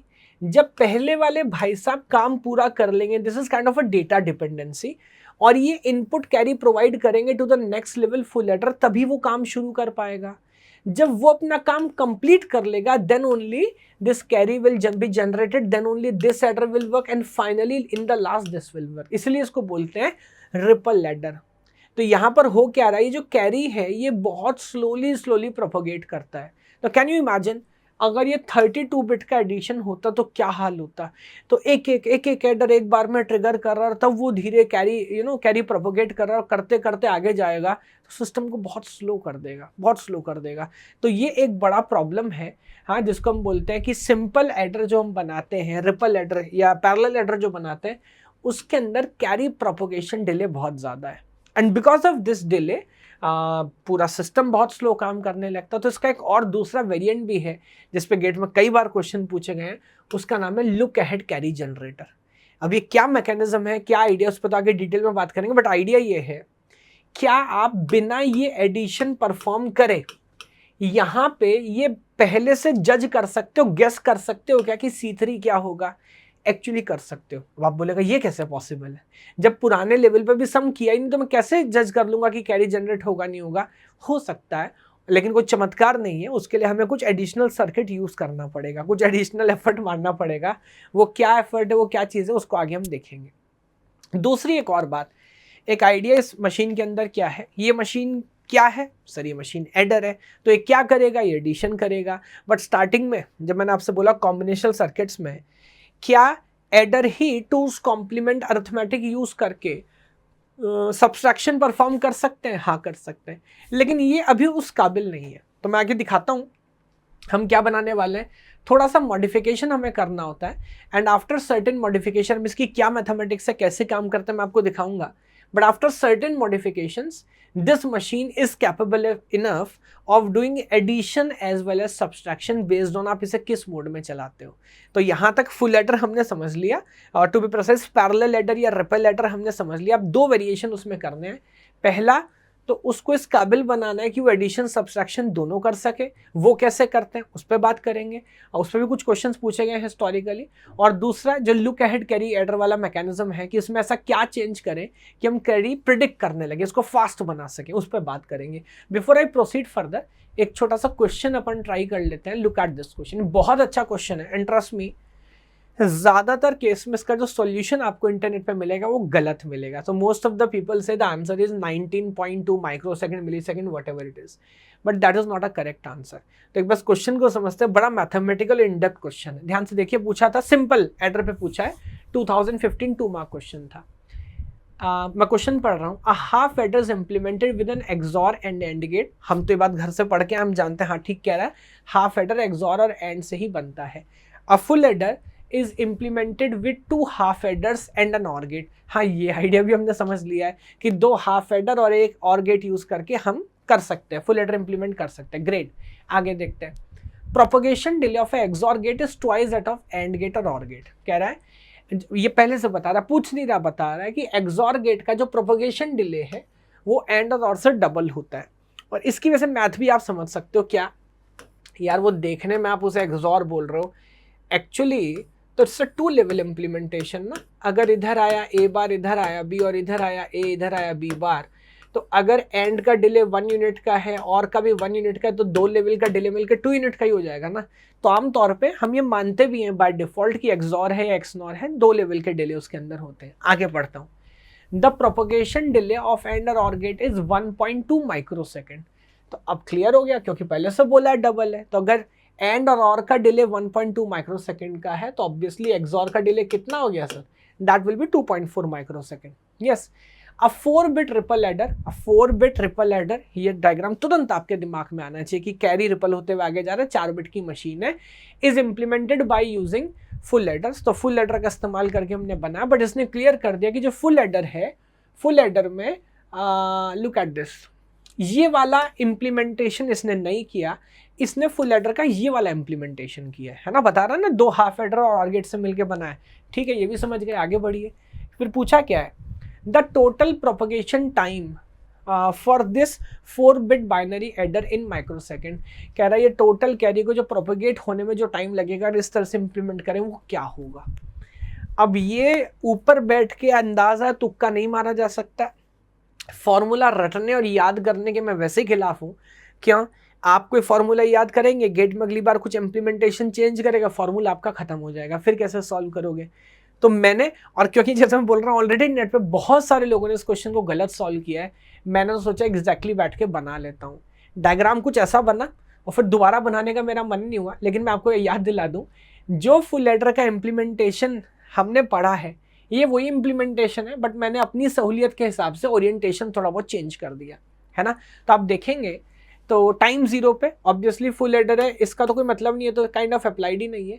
ए नॉट बी नॉट पहले एक्सॉर होता है, आप इसको डायग्राम को मैच करिएगा विद द सेम आइडिया, ये सेम वही 2 हाफ एडर और गेट का मैकेनिज्म है ना। तो यहाँ पर जब मैं टाइम टू टाइम देखता हूँ तो मेरे को अंदाजा लगाने की जरूरत ही नहीं है, कोई फॉर्मूला नहीं चाहिए। तो ये दोनों टाइम 0 पर अवेलेबल है, सारे इनपुट ऑपरेंड्स टाइम 0 पे अवेलेबल है। आप बोलोगे 4 स्टेज का मशीन था, 3 ही स्टेज बनाए, वो पेज खत्म हो गया आगे, फिर सोचा क्या बनाऊं जो 3 में समझेगा वो 4 का भी समझेगा, और जिसको यहाँ तक नहीं समझा वो 4थे स्टेज में क्या समझ जाएगा, है ना। तो यहाँ देखिए 0 0 एक्सॉर गेट का 2.4 माइक्रोसेकंड का डिले है, तो जब तक ये एक्सॉर आउटपुट जनरेट करेगा टाइम हो चुका होगा 2.4। एंड गेट का ओनली 1.2 का, तो टाइम हो चुका होगा 1.2। ये वाला जो इनपुट है इस एक्सॉर में वो 0 पर ही आ गया था, और ये वाला जो इनपुट है वो 2.4 के बाद आया, तो 2.4 का डिले पहले हो चुका है, 2.4 का डिले ही ये वाला एक्सॉर करेगा। तो 2 एक्सॉर होने के बाद जो फर्स्ट सम जनरेट होगा वो 4.8 माइक्रोसेकंड पे होगा। अब ये एक्सॉर इधर एज इनपुट आया और ये तो टाइम 0 पर अवेलेबल है। एंड गेट का अपना डिले 1.2 यूनिट का है, तो 2.4 का, ये मैं डिले लिख रहा हूँ है ना, ये कोई सम नहीं हो रही वैल्यू, 2.4 का डिले पहले और 1.2 का डिले इस एंड गेट का, तो 1.2 प्लस 2.4 टोटल डिले 3.6। हालांकि ये फर्स्ट ऑपरेंड जो है 1.2 के डिले में ही आ गया, बट काम कब तक शुरू नहीं हो सकता जब तक दोनों ना आ जाए। तो अल्टीमेटली ये एंड गेट, ये और गेट काम करना शुरू करेगा 3.6 के बाद, और उसके बाद 1.2 इसका अपना, तो फर्स्ट कैरी जनरेट होते होते हमारा जो टाइम होगा वो हो चुका होगा 4.8। अब बहुत सारे लोग इतना समझ के इस क्वेश्चन को यहाँ रोक देते और कहते अच्छा अगर पहला कैरी 4.8 के बाद जनरेट हुआ तो उसको 4 से मल्टीप्लाई करते हैं, 4 8 जा 32, 4 4 जा 16 और 3, answer is 19.2 microsecond. No, this is wrong. Why it is wrong अभी आपको समझ आ जाएगा। मैंने हर चीज टाइम वैसे नोट करके रखा है, जब अगले लेवल पे आप पूरा सॉल्व करते हो तो देखते हैं फर्स्ट लेवल पे ही 4.8 लगा, बट सेकेंड लेवल पे एक्चुअली सम भी और कैरी भी दोनों 7.2 यूनिट के बाद ही आ जाते हैं। आप देख लीजिए, इसमें कोई मैथ्स तो है नहीं, मतलब ये दोनों 0 पे था, दिस इज 2.4, ये 4.8 पे अवेलेबल हो गया था, इसका अपना डिले 2.4 है, तो इन दोनों में लेट कौन था 4.2, 4.8 पे अगर काम शुरू करूंगा और 2.4 मेरा अपना डिले है तो ये सम होके हो जाएगा 7.2। सिमिलरली 4.8 पीछे से आया, 2.4 इसका अपना है, दोनों में लेट भी कौन है 4.8, 1.2 का इसका डिले अपना, तो दैट विल बी 6। ये ऑलरेडी 1.2 पे अवेलेबल था, बट अगेन दोनों में स्लो ये है 6 plus 7.2, this is 6 plus 1.2, this is 7.2, तो ये 7.2 आ गया। सिमिलरली आगे देखेंगे, ये आ गया 9.6। तो आप क्या देख रहे हैं, पहले लेवल पे 4.8 लगा, बट फिर 4.8 नहीं लगा, फिर लगा 4.8 प्लस 2.4 विच इज 7.2, फिर लगा 7.2 plus 2.4 which is 9.6, and using the same math 9.6 plus 2.4, so this will be 0 and 1 carry, this will be 12 microsecond. So correct answer for this question is कि total कितना delay लगेगा, total कितना propagation time लगेगा is 1 to 12 microsecond. और क्योंकि मैंने exact diagram use करके time के साथ इसमें पूरा डिस्कशन किया है, तो आई डोंट थिंक कि अब इसमें कोई कंफ्यूजन का स्कोप होना चाहिए, है ना। So that is the idea कि कैसे काम करता है और क्या इसका मैकेनिज्म है। Now I think we are ready कि जो दो मॉडिफिकेशंस हमने समझे, एडर सब्ट्रैक्टर वाला और कैरी प्रोपगेशन कैरी जनरेशन वाला, उस पर अब एक बार डिस्कशन करेंगे। अगर आप गेट एग्जाम के लिए सीरियस हैं बट आपकी प्रिपरेशन कुछ कारणों से अच्छी नहीं चल रही, जैसे डेली डिसिप्लिन के साथ ना पढ़ना, डाउट सॉल्व ना हो पाना, या किसी भी कंफ्यूजन में अच्छी मेंटरशिप का ना होना, तो आप ज्वाइन कर सकते हैं गेट गाइडेंस बैच, जहां मैं रोज 2 घंटे लाइव पढ़ाता हूं विद पर्सनल मेंटरशिप। लिंक आपको वीडियो के डिस्क्रिप्शन में मिलेगा। हेलो एवरीवन, तो चलिए अभी डिस्कशन को आगे बढ़ाते हैं। और जैसा अभी हमने समझा था कि बेसिक अंडरस्टैंडिंग अभी हमको है एडर कैसे काम करता है, बट दो स्कोप ऑफ इंप्रूवमेंट वहां पर है। तो पहला इंप्रूवमेंट अभी हम लेते हैं कि जो रिपल एडर है फिलहाल वो सिर्फ क्या कर सकता है, एडिशन कर सकता है। तो कैसे हम रिपल एडर को addition as well as subtraction करना सिखाएं, ये बड़ी कमाल की बात होगी। तो ये करने के लिए हमें पहले समझना पड़ेगा टूस कॉम्प्लीमेंट अर्थमेटिक क्या होता है। हालांकि मजे की बात क्या है कि वो जो पूरी मैथ है वो भी हमने पढ़ी नहीं, वो हमें आगे पढ़नी है। तो मैं थोड़ा सा डिस्कशन करूंगा, ऑब्वियसली इतना नहीं कि बहुत डिटेल में हम उसके चले जाएं, बट एक बेसिक बेसिक अंडरस्टैंडिंग। पहले इसकी मैथ समझिए, एडिशन होगा क्या, सब्सट्रैक्शन होगा कैसे। तो देखिए अगेन मैथ में अगर हमें करना है a माइनस बी, और ये ऑपरेशन तो परफॉर्म करना होना तो सब्सट्रैक्शन ही चाहिए, बट एक्चुअली एडिशन के थ्रू करना है, तो कैसे कर सकते हैं। तो अगेन आइडिया यही है कि मैं लिखूंगा कि a में ऐड करना है माइनस बी। तो अगर नंबर नेगेटिव नेचर का है तो अल्टीमेटली दोनों का रिजल्ट तो सेम ही आने वाला है, भले मैं लिखूं a माइनस बी या फिर मैं लिखूं a प्लस माइनस बी, है ना। इतनी बात सबको क्लियर है। अब टूस कॉम्प्लीमेंटेशन कैसे काम करता है इसको ऐसे समझिए, जैसे मान लीजिए मेरे को सपोज लिखना है -5, है ना। तो फिलहाल मैं बहुत बेसिक मैकेनिज्म समझाता हूँ। टूस कॉम्प्लीमेंट में हम क्या करते हैं, हम पहले +5 लिखते हैं, है ना। तो कैसे लिखेंगे +5, सो +5 लिखने के लिए 101, now this is not +5, this is only 5, और यहां मैं लगाऊंगा 0। जो पहला बिट है वो हमारा बताता है साइन, 0 मतलब पॉजिटिव, 1 मतलब नेगेटिव। तो ये है प्लस और ये है 5, तो नंबर हो गया +5। अब क्योंकि मुझे रिप्रेजेंटेशन करना है -5 का, और ये फिलहाल रिप्रेजेंटेटिव है किसका, +5 का, तो कैसे करेंगे। तो पहले हम क्या करते हैं, सारी बिट चेंज करते हैं, तो वंस कॉम्प्लीमेंट पे जाते हैं। तो जितने भी 0 हैं उसको 1 बनाएंगे, जितनी 1 है उसको 0 बनाएंगे। तो ऐसा करूंगा तो क्या होगा, बोलो, दिस इज 1 0 1 0। तो पहले हमने क्या किया, पहले एक्चुअली हमने वंस कॉम्प्लीमेंट निकाला। तो वंस कॉम्प्लीमेंट निकाल के हमारी ये वैल्यू आ गई, एंड देन वी ऐड 1, है ना।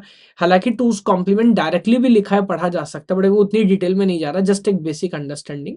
तो ये पहले मैंने नंबर का वंस कॉम्प्लीमेंट लिया, अब मैं करूंगा +1, तो +1 करने के बाद क्या हो जाएगा, सो 0 एंड 1, सो दिस इज 1 1 0 1। अब ये नंबर क्या है सर, ये -5 का रिप्रेजेंटेटिव है। एक गेम खेल के देख लेते हैं। जैसे मान लीजिए आप मुझे बताइए 9 में से अगर मैं 5 सब्ट्रैक्ट करूंगा तो क्या आएगा सर, 9 में से 5 सब्ट्रैक्ट करेंगे तो 4 आना चाहिए। और अगर मैं 9 में -5 ऐड करूं तब भी 4 आना चाहिए। यही बात हमने समझी। अभी अब मैं आपको टूस कॉम्प्लीमेंट मैथ से करके दिखाता हूँ। 9 कैसे लिखेंगे, 9 लिखना आता है सर, आता है। व्हाट इज 9, तो 9 इज लाइक 8।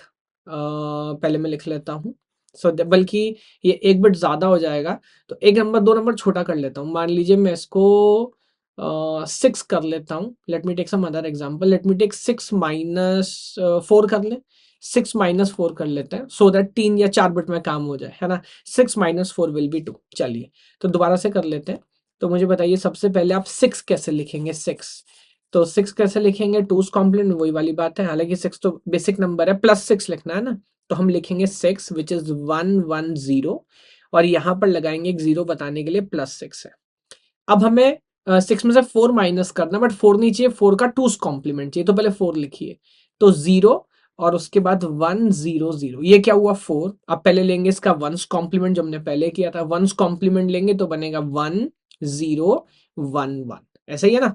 अब इसमें +1 करेंगे, +1 करेंगे तो 1 and 1 0 and 1 carry, 1 and 1 again we have 0 1 carry and this. तो ये कौन है सर, ये है -4 का रिप्रेजेंटेटिव, तो लेट मी राइट 1 1 0 0, है ना। और अब हम इनको सब्ट्रैक्ट नहीं कर रहे, हम इनको ऐड कर रहे हैं, तो दरअसल हम क्या कर रहे हैं, हम कर रहे हैं 6 प्लस -4 करके देख लेते हैं।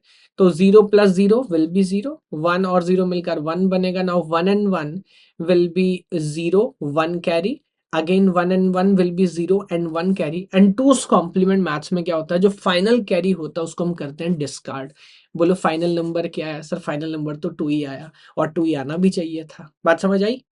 तो पहला नंबर एज इट इज रहने देते हैं, दूसरा नंबर जो है वो 2's कॉम्प्लीमेंट फॉर्म में लिखते हैं, उसका नेगेटिव नंबर उनको ऐड कर देते हैं। ये मैथ है। अब ये मैथ हम मशीन से कैसे करा सकते हैं और कैसे अपने एडर को मॉडिफाई कर सकते हैं कि वो सबट्रैक्टर का भी काम करे, ये बात देखने वाली है। So I will go one by one and look at this machine. बहुत सिंपल ऑब्जर्वेशन, और क्योंकि एक्सॉर गेट पे पहले एक अच्छा खासा होमवर्क हम कर चुके हैं, तो मुझे लगता है ये बात पढ़ना समझना बहुत मुश्किल नहीं है। तो पहले चीजें सिंपल रखता हूं, और यहां पर आप रखिए 0। अब नोटिस करिएगा क्या होगा, ये लाइन देखिए 0 0 0 0, सी इन पे 0 गया। 4 बिट पैरेलल एडर या रिपल एडर हम पहले भी पढ़ चुके हैं। तो अगर इनपुट हमारा 0 है तो कोई प्रॉब्लम होनी नहीं चाहिए इन केस ऑफ एडिशन, क्योंकि फर्स्ट लेवल पे कैरी इनपुट तो हो नहीं सकता, तो 0 ही होना चाहिए, और 0 ही है तो कोई प्रॉब्लम नहीं है। बट ध्यान से देखेंगे तो ये जो 0 है ये कॉमन है, तो ये हर लाइन पे यहाँ पे आप देखिए 0 0 0 आया। अब मजे की बात है कि ए जो इनपुट है, एक ऑपरेंड तो डायरेक्ट आ रहा है हर लेवल पे एडर के अंदर, सो इससे कोई प्रॉब्लम नहीं है। बट जो दूसरा इनपुट है बी वाला, जो हमारा इनपुट है वो डायरेक्ट नहीं आ रहा सर, वो किसके साथ आ रहा है, वो एक्सॉर हो रहा है 0 के साथ। बट मैं याद दिला दूं, फिर वही बात, प्रॉपर्टी तो पढ़ के आए हम, अगर हम किसी भी लॉजिक वैल्यू को 0 के साथ एक्सॉर करते हैं तो कोई चेंज होता है क्या सर, कोई चेंज नहीं होता। We are going to get back the same value, same value दोबारा मिलती है। अगर ऐसा है तो मुझे बताएं अब क्या होगा। यहाँ पर कोई चेंज ही नहीं होगा, यहाँ पर मेरे को एज यूजुअल B0 मिलेगा, यहाँ पर मेरे को B1 मिलेगा, इधर मेरे को B2 मिलेगा, इधर मेरे को B3 मिलेगा, and then there is no change. अभी समझ भी नहीं आ रहा कि एक्सॉर गेट काय को लगाया, इनपुट भी 0 और 0 से एक्सॉर करने का कोई मतलब नहीं है, बेसिकली हमें एडिशन का फंक्शनैलिटी ही मिलेगा, कोई प्रॉब्लम नहीं है। बट मैजिक कब होगा इसमें, मैजिक होगा, let me change the colour of the pen, magic होगा जब यहाँ पर आप 0 की जगह कुछ और रखेंगे, एंड सपोज यहां पर मैं रख देता हूं 1। अब नोटिस करिएगा, मजा आएगा आपको। तो जैसे आप इनपुट रखा 1, पहले तो ये बात थोड़ी अजीब लगेगी कि इनपुट कैरी में 1 आ गया, जबकि बेसिक एडिशन में इनपुट पे तो 1 होना नहीं चाहिए। दूसरा, अब नोटिस करिए, जब ये सारे एक्सॉर को 1 मिलेगा तो एक्सॉर करना 1 के साथ, बोलो क्या होता है सर, 1 के साथ एक्सॉर करना मानो कॉम्प्लीमेंट करना। तो जब मैं कॉम्प्लीमेंट करता हूं तो दरअसल यहाँ पे B0 B1 B2 B3 नहीं आएगा, इन सब का बाहर आएगा। तो इन सब का बाहर आ गया, यानी कि कैन आई से ए तो एज इट इज आ रहा है, लेकिन बी का 1's कॉम्प्लीमेंट आ रहा है। हाँ, और अभी 2 मिनट पहले हमने समझा है, अगर 1's कॉम्प्लीमेंट में 1 ऐड कर दे तो क्या होता है सर, 1 कॉम्प्लीमेंट में 1 ऐड कर देते हैं तो बन जाता है 2's कॉम्प्लीमेंट। तो इसका मतलब क्या मैं ए में बी को ऐड कर रहा हूं या बी के 2's कॉम्प्लीमेंट को ऐड कर रहा हूं सर, बी के 2's कॉम्प्लीमेंट को ऐड कर रहा हूं। और अगर मैं बी के 2's कॉम्प्लीमेंट को ऐड कर रहा हूं तो क्या मैं बी को ऐड कर रहा हूं कि माइनस बी को ऐड कर रहा हूं, तब तो मैं माइनस बी को ऐड कर रहा हूं।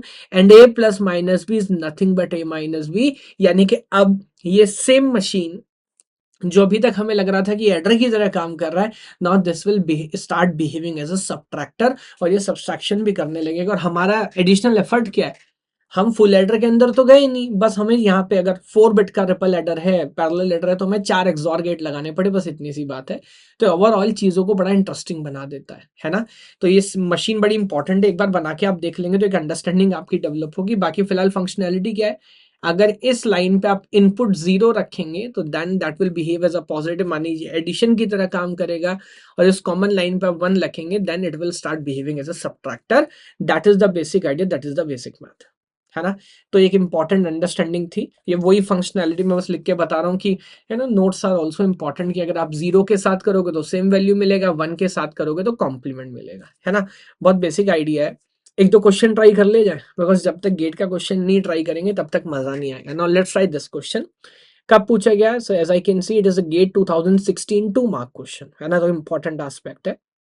Consider a 8-bit ripple adder for computing the sum of a and b। तो हमने 4 बिट का मशीन एनालाइज किया, बट मुझे लगता नहीं कोई कंसेप्चुअल प्रॉब्लम है, जैसे 4 बिट ऐसे 8 लगा लोगे आप तो 8 बिट का हो जाएगा, ठीक है। Where A and B are integer represented in two's complement form. अब ये बात इंटरेस्टिंग है कि डायरेक्ट में नहीं है, टूज कॉम्प्लीमेंट फॉर्म में है, तो इसका मतलब सब्ट्रैक्शन वाला मैथ चल रहा है, ओके। हमने जो मशीन बनाई, नोटिस करिए यहाँ पे तो हमने मशीन को मॉडिफाई किया कि आप सब्सट्रैक्शन भी करो, लेकिन अगर वो पहले से ही टूज कॉम्प्लीमेंट फॉर्म में तो सिंपल एडर से भी आप कर सकते हो, है ना, आपको एडिशनल सर्किट की जरूरत नहीं है, ठीक है। If the decimal value of A is 1 and the decimal value of then the decimal value of b that leads to longest latency for the sum to stabilize। तो मैं एक बार समझा देता हूं, हम क्या करेंगे, ऑब्वियसली हम a और b को सम करेंगे, इसमें कोई प्रॉब्लम नहीं है। अभी पहले से बोल रहा है कि a की डेसिमल वैल्यू है 1, और क्योंकि सिर्फ 1 लिखा है तो मैं मान के चलूंगा कि ये +1 है ना।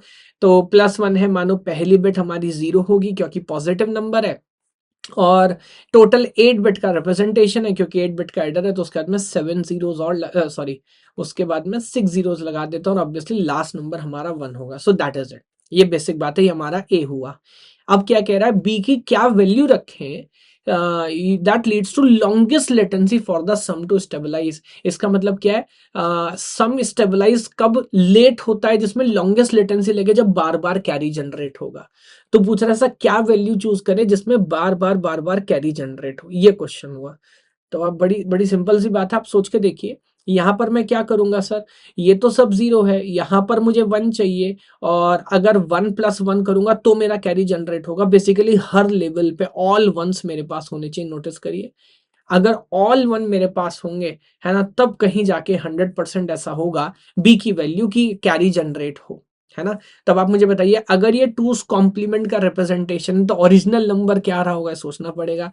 तो जब मैं किसी नंबर को वंस कॉम्प्लीमेंट से टूस कॉम्प्लीमेंट में लाता हूं, तो मैं क्या करता हूं, +1 करता हूं। इसको उल्टा लेके जाऊंगा तो क्या करूंगा, -1 करूंगा। तो मैं बैक चल रहा हूं, है ना। ये सम की वजह से 1 and 1 0 and then 1 carry and then 1 and 1 0 and 1 carry 1 and 1 0 1 carry 1 and 1 0 1 carry 1 and 1 0, and ये सबसे ज्यादा लंबा टाइम लगेगा इसको स्टेबलाइज होने में। अब मैं ये देखना चाह रहा हूँ कि बी एक्चुअली था कौन, क्योंकि ये टूस कॉम्प्लीमेंट रिप्रेजेंटेटिव है। मैं वंस कॉम्प्लीमेंट में वापस जाऊंगा तो इसमें से 1 माइनस कर लेता हूं। तो दे यू सी 8 1 एक माइनस किया तो क्या बचा, so I have 1 1 1 1 and then I have 1 1 1 0, ये नंबर मेरे पास है ना। अभी भी ये वंस कॉम्प्लीमेंट फॉर्म में, इसको ओरिजिनल फॉर्म में लाना है तो क्या करना पड़ेगा, इसका फिर से वंस कॉम्प्लीमेंट करेंगे, तो 0 0 0 0 एंड 0 0 0 1, ये ओरिजिनल नंबर था। ये किसका रिप्रेजेंटेटिव है, +1 का। इसका मतलब हमारे पास कौन था, -1 रहा होगा, है ना। तो ये बिल्कुल सही बात है, correct answer to that question is -1। तो -1, अब एक बार उल्टा आप दोबारा से करके भी देख सकते हैं। -1 भी लिखना है टूस कॉम्प्लीमेंट में, तो कैसे लिखोगे, पहले 1 लिखोगे लाइक दिस। मैं पूरा एक बार करके दिखाऊं दोबारा, पहले 1 लिखोगे मानो +1, उसके बाद उसका वंस कॉम्प्लीमेंट लोगे तो ये हो जाएगा 1 1 1 1 1 1 1 एंड 0, ये हो गया वंस कॉम्प्लीमेंट। उसके बाद +1 करोगे तो क्या हो जाएगा, सारे 8 के 8 बिट जो हमारे हैं वो हमारे 1 हो जाएंगे, और तब आप इसके साथ सम करोगे जो कि गिवन 1 है हमारे पास, तो सबसे ज्यादा कैरी जनरेट होगा और स्टेबलाइज होने में सबसे ज्यादा समय लगेगा, है ना। तो गेट के क्वेश्चन कई बार मजे की बात है कि जब तक सॉल्व नहीं होते तब तक लगता है यार ये क्या बवाले से कैसे करेंगे, सॉल्व होने के बाद कभी कभी ज्यादा आसान लगता है कि यार इतना सिंपल था, मैं सोच क्यों नहीं पाया, वो वाली बात है। बट फिलहाल this is the idea. So correct answer is -1। एक और केस ट्राई करते हैं, लुक एट दिस केस। ये कहाँ पूछा, गेट का ही क्वेश्चन है 2007 का, it was a 2 mark question. Circuit हमारे पास था, एक बार पढ़ लेते ऑप्शन क्या कह रहा है, और जो डायग्राम है देख के बेसिक बेसिक तो बात समझ आ रही है, कहीं ना कहीं एडर सब्ट्रैक्टर वाली मैथ है। If the operand are in two's complement representation, okay, ये कह रहा है एक एएलयू है और ऑपरेंड जो है वो टूज कॉम्प्लीमेंट रिप्रेजेंटेशन में है, which of the following operation can be perform by suitably setting the control lines k c naught only, के और सी नॉट। तो कहाँ है के? अच्छा, ये ऊपर मेरे को के नजर आ रहा है और ये सी नॉट है। दो ही वैल्यू हमारे हाथ में जो हम सेट कर सकते हैं और आपको बताने की क्या क्या काम परफॉर्म होगा। ठीक है, अब देखिए नोटिस करिए, मैं आप चाहे तो सारे केस पूछ लेता हूँ। हालांकि हमने जो डायग्राम अभी समझा था, हमने इनको सेपरेट नहीं किया। ये लाइन और ये कैरी सेपरेट नहीं था, ये दोनों हमारी ज्वाइंट लाइन थी। तो अगर मैं ऑपरेशन के हिसाब से आपसे पूछूं तो आपको ये बात समझ आती है क्या?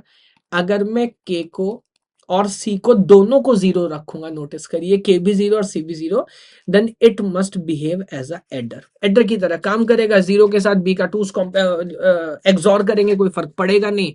इनपुट कैरी भी जीरो है, कोई प्रॉब्लम नहीं है। लेकिन अगर हम k is equals to one और c इज इक्वल्स टू दोनों करेंगे, then it must start behaving as a subtractor. क्योंकि b का वन के साथ एक्सॉर करना मानो वंस कॉम्प्लीमेंट करना, वंस कॉम्प्लीमेंट में प्लस वन करना तो मानो टूस कॉम्प्लीमेंट करना है ना, और टूस कॉम्प्लीमेंट के साथ ऐड करना मानो सब्सट्रैक्शन करना। ये दोनों बात समझ आती है। एक और बात यहाँ सोचने वाली होगी, अगर मैं k की वैल्यू वन और c की वैल्यू जीरो रखूं तो क्या होगा? तो सर स्टैंडर्ड एडिशन सब्ट्रैक्शन तो होगा नहीं, गड़बड़ हो जाएगा। उल्टा भी सोच लो, अगर आप k की वैल्यू जीरो और c की वैल्यू वन रखोगे तो क्या होगा? तब भी कुछ महान काम नहीं होने वाला, गड़बड़ होगा। इन दोनों की वैल्यू आपस में सेम होनी चाहिए। अब मैं ऑप्शन देख लेता हूँ क्या क्या है। ये कह रहा है कि आप a प्लस बी कर सकते हो। I also agree, a plus B किया जा सकता है जब k और c दोनों की वैल्यू जीरो जीरो है। दूसरा कहता है आप a माइनस बी कर सकते हो, वो भी मैं मानता हूं कर सकते हैं। कब? जब k और c दोनों की वैल्यू वन वन है। फिर ये कहता है a plus and not a plus one. a plus one करने का कोई डायरेक्ट मैकेनिज्म है नहीं हमारे पास, तो I actually agree with this point, है ना। तो मेरे हिसाब से a ही सही आंसर है। अब मैं बाकी देखता हूं, जैसे नोटिस करिए ये a प्लस वन यहां भी करा रहा है और यहाँ पे भी करा रहा है। तो आप नोटिस करिए, कुछ लोग बोलते हैं, मैंने देखा है क्लास में, उसमें कहते हैं ए प्लस वन। ए प्लस वन कैसे होगा बताओ? कोई तरीका है क्या? है ना। तो बी को मैं जीरो तो कर नहीं सकता, बी की के की कोई ना कोई वैल्यू तो रखेंगे। तो कोई तरीका नहीं है प्लस वन करने का। और ए माइनस वन, ए माइनस बी ना कर पाने का भी कोई तरीका नहीं। ए माइनस बी हो सकता है अगर दोनों की वैल्यू वन वन रखी जाए, के और सी की। तो इसलिए बी और सी डी गलत हो जाते हैं और करेक्ट आंसर है हमारा ए, है ना। तो एक टेस्ट थोड़ा सा मैंने आपको दिया कि एडर सब्ट्रैक्टर एक साथ कैसे काम कर सकते हैं यूजिंग दिस टूस कॉम्प्लीमेंट मैथ्स। हो सकता है आप में से कुछ लोग अभी इतना कंफर्टेबल नहीं हो, but let me tell you कि आप चाहो तो ऐसा भी कर सकते हो, आगे जाके जो नंबर सिस्टम लास्ट में है वीडियो के वो देख के then again you can come back to this topic. But इतना इंपॉर्टेंट नहीं है तो अभी इतने ही रहने दो। फ्लो में चलना, बाद में जब कंप्लीट कर लोगे एक बार दोबारा आ सकते हो इसको रिवाइज करने के लिए कि हाँ इंप्रूव हुआ कि नहीं हुआ। और अगर आपको एक बेसिक अंडरस्टैंडिंग है तो हो सकता है मुझे ऑलरेडी कि आपको ये बात ऑलरेडी समझ आ गई हो। ठीक है, अब नंबर आ जाता है हमारा सेकंड मॉडिफिकेशन का, जो है लुक अहेड कैरी एडर। तो इसका क्या मैथ है, बड़ा इंटरेस्टिंग है और ये ज्यादा इंपॉर्टेंट है, इस पर ज्यादा क्वेश्चंस पूछे गए। तो आइए इसे समझते हैं कि कैसे हम कैरी को प्रिडिक्ट कर सकते हैं, जज कर सकते हैं। अगर आप गेट एग्जाम के लिए सीरियस हैं बट आपकी प्रिपरेशन कुछ कारणों से अच्छी नहीं चल रही, जैसे डेली डिसिप्लिन के साथ ना पढ़ना, डाउट सॉल्व ना हो पाना, या किसी भी कंफ्यूजन में अच्छी मेंटरशिप का ना होना, तो आप ज्वाइन कर सकते हैं गेट गाइडेंस बैच, जहां मैं रोज 2 घंटे लाइव पढ़ाता हूं विद पर्सनल मेंटरशिप। लिंक आपको वीडियो के डिस्क्रिप्शन में मिलेगा। हेलो एवरीवन, चलिए तो अभी बात करते हैं हम एडर सब्ट्रैक्टर की मैथ के बारे में। तो देखो, जैसे मैंने आपसे बोला कि प्रॉब्लम क्या थी, एक बार दोबारा प्रॉब्लम याद कर लेते हैं। कैरी प्रोपोगेशन डिले एक प्रॉब्लम है और ये लेवल वन का एडर है। देखने में भले ही चार मशीन हमारी लगी हुई है बट एक्चुअली तो यार एक बार में एक ही काम कर रहा है। जब पहले लेवल का मशीन काम करना कंप्लीट कर देता है तब ये कैरी जनरेट होता है, and then only the second machine can start working और second full adder can work.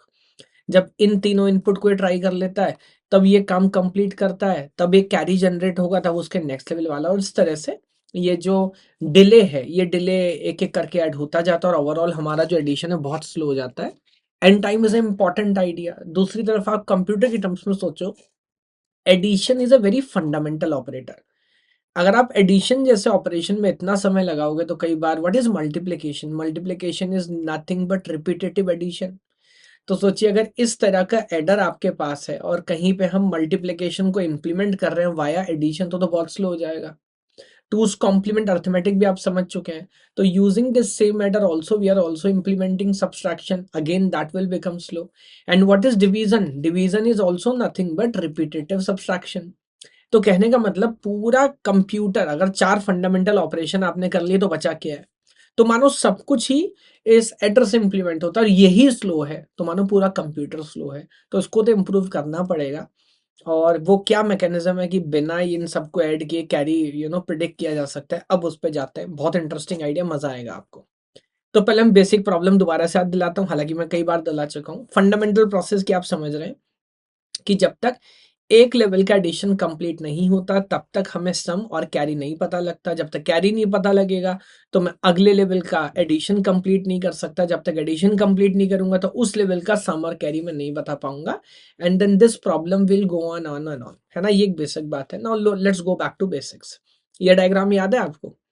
हमने एक फुल एडर इंप्लीमेंट किया था और फिर बाद में समझा भी था कि if you want you can also implement a full adder using two half adders along with the or gate. यही मैथ थी ना, कि दो हाफ एडर का और एक और गेट का यूज करके हम चाहे तो फुल एडर इंप्लीमेंट कर सकते हैं। अब मैं दोबारा आपको इस पे ला रहा हूँ, और क्यों ला रहा हूँ आपको समझाता हूँ। बिफोर वी प्रोसीड फॉरवर्ड, दो बातें ध्यान रखिएगा, क्योंकि यहाँ पे जो पूरे एक्सप्रेशन है वो काफी लेंदी बनते हैं और उनको पढ़ना, समझना, इंटरप्रेट करना थोड़ा सा मुश्किल होता है। तो just for sake of understanding दो चीजें हम यहाँ पर ध्यान करके चलेंगे। मैं यहीं पे मेंशन कर देता हूँ, वो क्या कि किसी भी लेवल पे, क्योंकि मल्टी स्टेज काम चलेगा, किसी भी लेवल पे जब ए और बी को एक्सॉर मैं करूंगा तो फिलहाल मैं पूरा एक्सॉर ना लिख के उसको पी कह के बुलाऊंगा। जैसे यहाँ पर आई लिखा है, क्योंकि किस स्टेज में उस हिसाब से, तो अगर मैं ए आई और बी आई का एक्सॉर करूंगा तो मैं उसको बोलूंगा पी आई, है ना। बाद में समझाऊंगा, इसका मतलब होता है carry propagation, P I. Similarly अगर ए और बी को मैं एंड करूंगा, ए एंड बी, तो पूरा नहीं लिखूंगा, मैं उसको लिखूंगा जी। आप बोलेंगे सर ए एक ही तो, दो ही तो बात है, दो ना लिख के एक लिख रहे हो, इसमें क्या ही आपने बचा लिया। बट लॉन्ग रन में इसका बहुत फर्क पड़ेगा। और वैसे जी का मतलब हुआ कैरी जनरेशन, इसका भी क्या मतलब है बाद में समझाऊंगा। तो फिलहाल ए और बी का एक्सॉर जब होगा तो मैं उसे पी कह के लिखूंगा, और अगर मान लीजिए ए आई और बी आई का एंड जब होगा तो मैं उसको जी आई कह के बुलाऊंगा, है ना। ये एक बेसिक अंडरस्टैंडिंग हमारी हो गई। अब हम आगे बढ़ते हैं, और इसी अंडरस्टैंडिंग के बेस पे, है ना, मैं थोड़ा सा इमेज कवर तो नहीं कर रहा, अगर कर रहा हूं तो अभी अभी आई थिंक ठीक है, यस ओके। तो इसी अंडरस्टैंडिंग के बेस पे एक बार ये पूरा पैटर्न और ये कुछ वैल्यूज मैं आपके सामने भरने की कोशिश करूंगा। अच्छा, अब ये देखिए, ये अंडरस्टैंडिंग हमारी क्लियर हो गई कि ए आई और बी आई के एक्सॉर को मैं पी आई बोलूंगा, ए और बी के एंड को मैं जी बोलूंगा। अब इस डायग्राम से अगर आप इस चीज को आगे देखेंगे तो फिर सम की क्या डेफिनेशन होगी। यहां से आया पी आई और ये सी देख रहे हैं सीधा आ रहा है, तो सम हमारा क्या हो जाएगा, और ये एक्सॉर ही हो रहा है, तो सम हमारा हो जाएगा पी आई का एक्सॉर करना सी आई के साथ, दैट इज सम। यहाँ देखिए मैं सम की नई डेफिनेशन लिख दे रहा हूँ। सिमिलरली क्योंकि फिलहाल आप ए और बी के एंड को जी कह के बुला रहे हैं तो यहाँ पे जी लिख देता हूँ।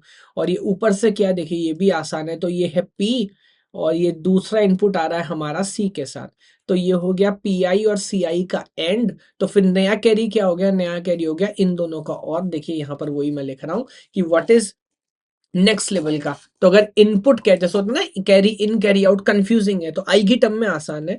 तो अगर इनपुट है कैरी सी आई तो आउटपुट क्या है सी आई प्लस वन। तो यहाँ पर सी आई प्लस वन की डेफिनेशन ही लिख रहे हैं कि that is G I plus P I C I. देखो ओवरऑल जब किसी भी चीज को आप एक साथ देखते हो ना, आपको भूत की तरह दिखता है, ये बात फैक्ट है। बट जब स्टेप बाय स्टेप आप डिकोड करते चल रहे हो, जितना कह रहे हो उतना समझ रहे हैं। और ये तो वीडियो भी ऐसा नहीं है बात छूट गई है, पॉज करो, एक मिनट पीछे जाओ फिर से सुनो, फिर पॉज करो, एक मिनट पीछे जाओ फिर से सुनो, you will understand the idea. दूसरा, मैं पढ़ा रहा हूँ तो बार बार ये पूरा एक एक पॉइंट जो नोट्स में लिख के रखा हूँ उसको पढ़ नहीं रहा। बट अगर आपको लगता है उससे भी हेल्प होती है, उसको भी पढ़ लो बीच में वीडियो पॉज करके, है ना। फिलहाल क्या आप मुझे बता सकते हो इस मैथ से सी नॉट का वैल्यू क्या है? तो सी नॉट तो जीरो ही है, हमें पहले से पता है, इजंट इट, क्योंकि फर्स्ट लेवल पे तो कैरी होता नहीं है, हमें पता है sir. What is C one का वैल्यू? इस फॉर्मूला से निकाला जा सकता है। तो सी वन अगर यहां से निकालना तो कैसा होगा, तो मैं आई की वैल्यू वन रख दूं, तो सी वन मेरा हो जाएगा, if I am not mistaken, that will be G not, I am sorry, that will be G not plus P not C not. ये बात समझ आ रही है क्या? सबसे काम का तीसरा और आखिरी फॉर्मूला नोटिस करो। तो अगर मैं आई की वैल्यू जीरो रखता हूं तो देखिए जी जीरो, पी जीरो, सी जीरो, ये सब सिंपल है। और सी आई प्लस वन था तो जीरो प्लस वन, ये वन हो जाएगा। And that is no equation number one. मैंने अगले लेवल पे पूरा इक्वेशन पहले से लिख के भी रखा है, कोई प्रॉब्लम नहीं है ना। एक दो लेकिन खुद से कैलकुलेट करते हैं ना, मजा आता है, रिलेटेबिलिटी बनती है। अब आप मुझे बताओ सी टू की वैल्यू कैसे निकालेंगे?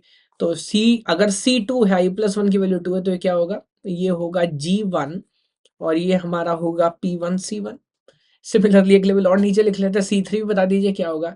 तो सर C3 हो जाएगा G2 प्लस P2 C2। अब इस बात का मतलब समझिए दोबारा, मैं तो कैरी में इंटरेस्टेड हूं ना, तो C3 का कैरी वैल्यू मेरे को चाहिए। दोबारा ध्यान रखो, जब तक ये सब एडिशन ना कर ले मैं लास्ट लेवल का एडिशन नहीं कर सकता। मेरे पास A3 भी है, मेरे पास B3 भी है, मेरे पास C3 नहीं है। यही प्रॉब्लम थी ना। चलो जरा देखते हैं C3 में क्या क्या यूज हो रहा है। सर C3 में G2 यूज हो रहा है। What is G2? G2 is actually A2 and B2। G2 is actually A2 and B2। क्या A और B दोनों मेरे पास अवेलेबल है लास्ट लेवल के? हाँ, A2 और B2 तो अवेलेबल है, तो वो तो प्रॉब्लम नहीं है। तो इसका मतलब ये G मेरे पास है। क्या P और C मेरे पास है? P बोलो क्या है? P तो एक्सॉर है। अगर G एंड है तो P हमने समझा था carry propagation, that is nothing but A2 B2 का एक्सॉर, ये भी मेरे पास है। तो प्रॉब्लम क्या है? प्रॉब्लम है C2। ध्यान से देखिए, C3 की वैल्यू आप निकाल सकते हो बिना किसी पुराने एरिया पे काम किए हुए या बिना C2 का वेट किए हुए। आपके पास G2 भी P2 भी, C2 आपको प्रॉब्लम में ला रहा है, तो यहां पर किसकी वैल्यू भरनी पड़ेगी? C2 की। जब C2 के जाके आप इन्वेस्ट करोगे तो आप देखोगे C2 के लिए भी मेरे पास G1 भी है, मेरे पास P1 भी है, मेरे पास C1 नहीं है। तो फिर बैक ट्रैक करते हैं। C1 को देखिए, क्या C1 में सब कुछ है? मेरे पास G0 भी है, मेरे पास P0 भी, और क्योंकि C0 की वैल्यू 0 है तो टेक्निकली मेरे पास वो भी है ना। That is also not a problem. तो अब मैं क्या करूंगा, मैं एक एक करके वैल्यू भरना शुरू करूंगा। क्योंकि C0 0 है तो जरा मुझे बताइए, मैंने C0 की वैल्यू रखी है, रखी है, कोई बात नहीं, ऐसे ही कर लेता हूं। तो ये तो 0 ही हो गया, ये वैल्यू मेरे पास है। अब एक काम करता हूँ, यहां से C1 की वैल्यू इधर भरूं। तो जब C1 की वैल्यू इधर भरूंगा तो बोलो क्या होगा? So now that will B G1 plus P1, और यहाँ C0 की वैल्यू C1 की वैल्यू रख देता हूँ। तो this is like G0 plus P0 C0। बोलो ठीक कर रहा हूँ क्या? पहले भी आपने ऐसा किया है, स्कूल में आप ऐसा करते थे, कई बार इक्वेशन में वैल्यू रखनी पड़ती थी। ब्रैकेट ओपन करो, क्या बनेगा बताओ? सो this is G1 plus P1 G0 plus P1 P0 C0, ये बन गया। जैसे ये वैल्यू मिला C2 का, क्या आप इसको इधर रख सकते हो? क्या रख सकते हैं सर? तो क्या बनेगा बोलो? सो पहले एक बार लिख लेता हूँ पूरा। So that is G2 plus P2, और ये C2 का पूरा value. So this is G1, so this is P2 के बाद yes this is G1 plus, so this is P1 G0 plus P1 P0 and C0, और इसको bracket open करोगे तो now that is G2, this is P2 G1 plus P2 P1 G0 and then P2 P1 and P0 and C0, है ना। मैंने अगले page पे ये पूरा का पूरा हर लेवल बाय लेवल लिख के रखा है, इवन C4 का भी निकाल के रखा है। तो हमारी पूरी इक्वेशन आ गई। आप बोलोगे इसमें इतनी मजे की बात क्या है? मजे की बात इसमें ये है कि ये जितने भी वैल्यूज हैं ये सब के सब टाइम जीरो पर अवेलेबल है। इसमें से कोई भी टाइम ऐसा नहीं है जो टाइम जीरो पे अवेलेबल हो। आप किसी को भी फर्दर जाके देख सकते हो। तो इससे पहले आगे बढ़े, ये बात समझ रहे हैं क्या क्या किया हमने। इक्वेशंस में खेल के पुराने वेरिएबल्स की वैल्यू से रिप्लेस करके हमने किया कि हम इन एडिशंस को कंप्लीट किए बिना हम C3 की वैल्यू निकाल सकते हैं, टाइम बाईपास कर सकते हैं। लेकिन खर्चा क्या है? एक ट्रेड ऑफ होता है ना, कुछ पाया कुछ खोया। हमें बहुत सारा एडिशनल हार्डवेयर लगाना पड़ेगा, ये सारी कैलकुलेशन करनी पड़ेंगी। एंड नाउ पुरानी बात याद करो, ये जो P0 और G0 आपको छोटे छोटे दिख रहे हैं, दरअसल P0 या PI जो है वो भी अपने आप में एक्सॉर ऑपरेशन है, और G जो है वो भी सिंपल नहीं, वो भी एंड ऑपरेशन है ना। तो इस सारी कैलकुलेशन करने के लिए एक सर्किट बनाना पड़ेगा, जो सर्किट इन कैरीज को कैलकुलेट कर सकता है। And now you can look at this circuit, उसका इंप्लीमेंटेशन मॉरिस मैन उसे जस्ट मैं कोट कर रहा हूं, आप नोटिस करिए। तो C0 को तो करने की जरूरत ही नहीं है। लुक एट दिस C1, ये क्या है? G0 P0 C0। तो यहाँ पर आप देखेंगे G0 पुराने वाले सर्किट्स हम डायरेक्ट यूज कर रहे हैं, और जो जो हमें चाहिए हम यहाँ पे डायरेक्ट इस्तेमाल कर रहे हैं। अगर खर्चे की बात आप देखें तो जरा मुझे बताइए C1 पे कितना और गेट लगा?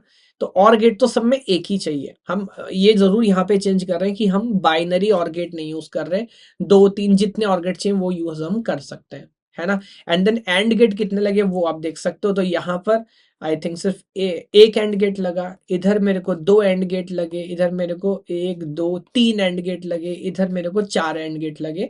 तो हर लेवल पे एक एक एंड गेट हमारा बढ़ता जा रहा है। इसी तरह आप अंदाजा लगा सकते हो। अच्छा, C4 तक हमने लिख लिया। So that is the diagram. एक बार आप इसे बना के देख सकते हो कि हाँ ये कैसे काम कर रहा है। अब जो पुराना एडर है वो तो एज इट इज काम कर रहा है, ये एडिशनल सर्किट हमें बनाना पड़ेगा अगर हम बिना वेट किए जल्दी से कैरी का अंडरस्टैंडिंग डेवलप करना चाहते हैं तो, है ना, ये इसका आइडिया है। तो अब जरा दोनों डायग्राम एक साथ देखिए। तो ये हमारे एक मशीन है जो इन ए बी का दोनों वैल्यू, क्योंकि मेरे को पी और जी दो ही वैल्यू चाहिए, देखिए एक्सॉर एंड ये सब हमें कैलकुलेट करके दे रहा है।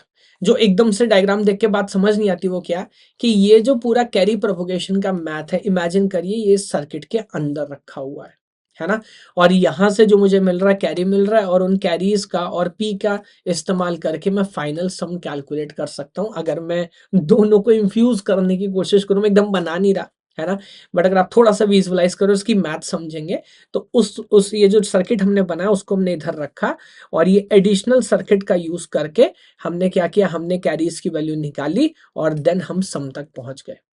ये इसकी पूरी कहानी, इसे बोलते हैं लुक अहेड कैरी जनरेशन। तो दोबारा एक बार समझ लीजिए, खर्चा क्या है और बचाया क्या। बचाया हमने टाइम, क्या हमने कोई ऐसा काम किया जो पहले हो नहीं सकता, नहीं काम तो हो सकता था, उसमें टाइम बहुत ज्यादा लग रहा था। ये जो पूरी मैथमेटिक्स हमने की, वो हमने कम टाइम के अंदर उस चीज को करना सीखा, और वो करने के लिए हमें एडिशनल हार्डवेयर यहाँ पे लगाना पड़ा है। ठीक है, अब कोई भी लॉजिक समझ बढ़िया से कब आता है, जब दो चार क्वेश्चन उस पर आप सॉल्व कर लेते हैं। तो क्वेश्चन देता हूं आपको, 2016 2 मार्क का क्वेश्चन, ट्राई करते हैं, मजा आएगा, देखिए एक बार। और जैसे मैं बोल रहा हूँ, वीडियो क्योंकि है, इसका मजा लीजिए पूरा, क्या फिर से बैक ट्रैक करिए, नहीं सर ये वाली बात नहीं समझ आ रही है, कैसे हो रहा है ना। एक और बात देखिए, क्या है कि 10 घंटे की 11 घंटे की वीडियो है, तो आप हो सकता है किस दिन मूड में 2 दिन में देख के खत्म कर दे, गेट की रैंक निकालनी है। बट इसको छोटे छोटे टॉपिक्स को ना बहुत बुनना पड़ेगा।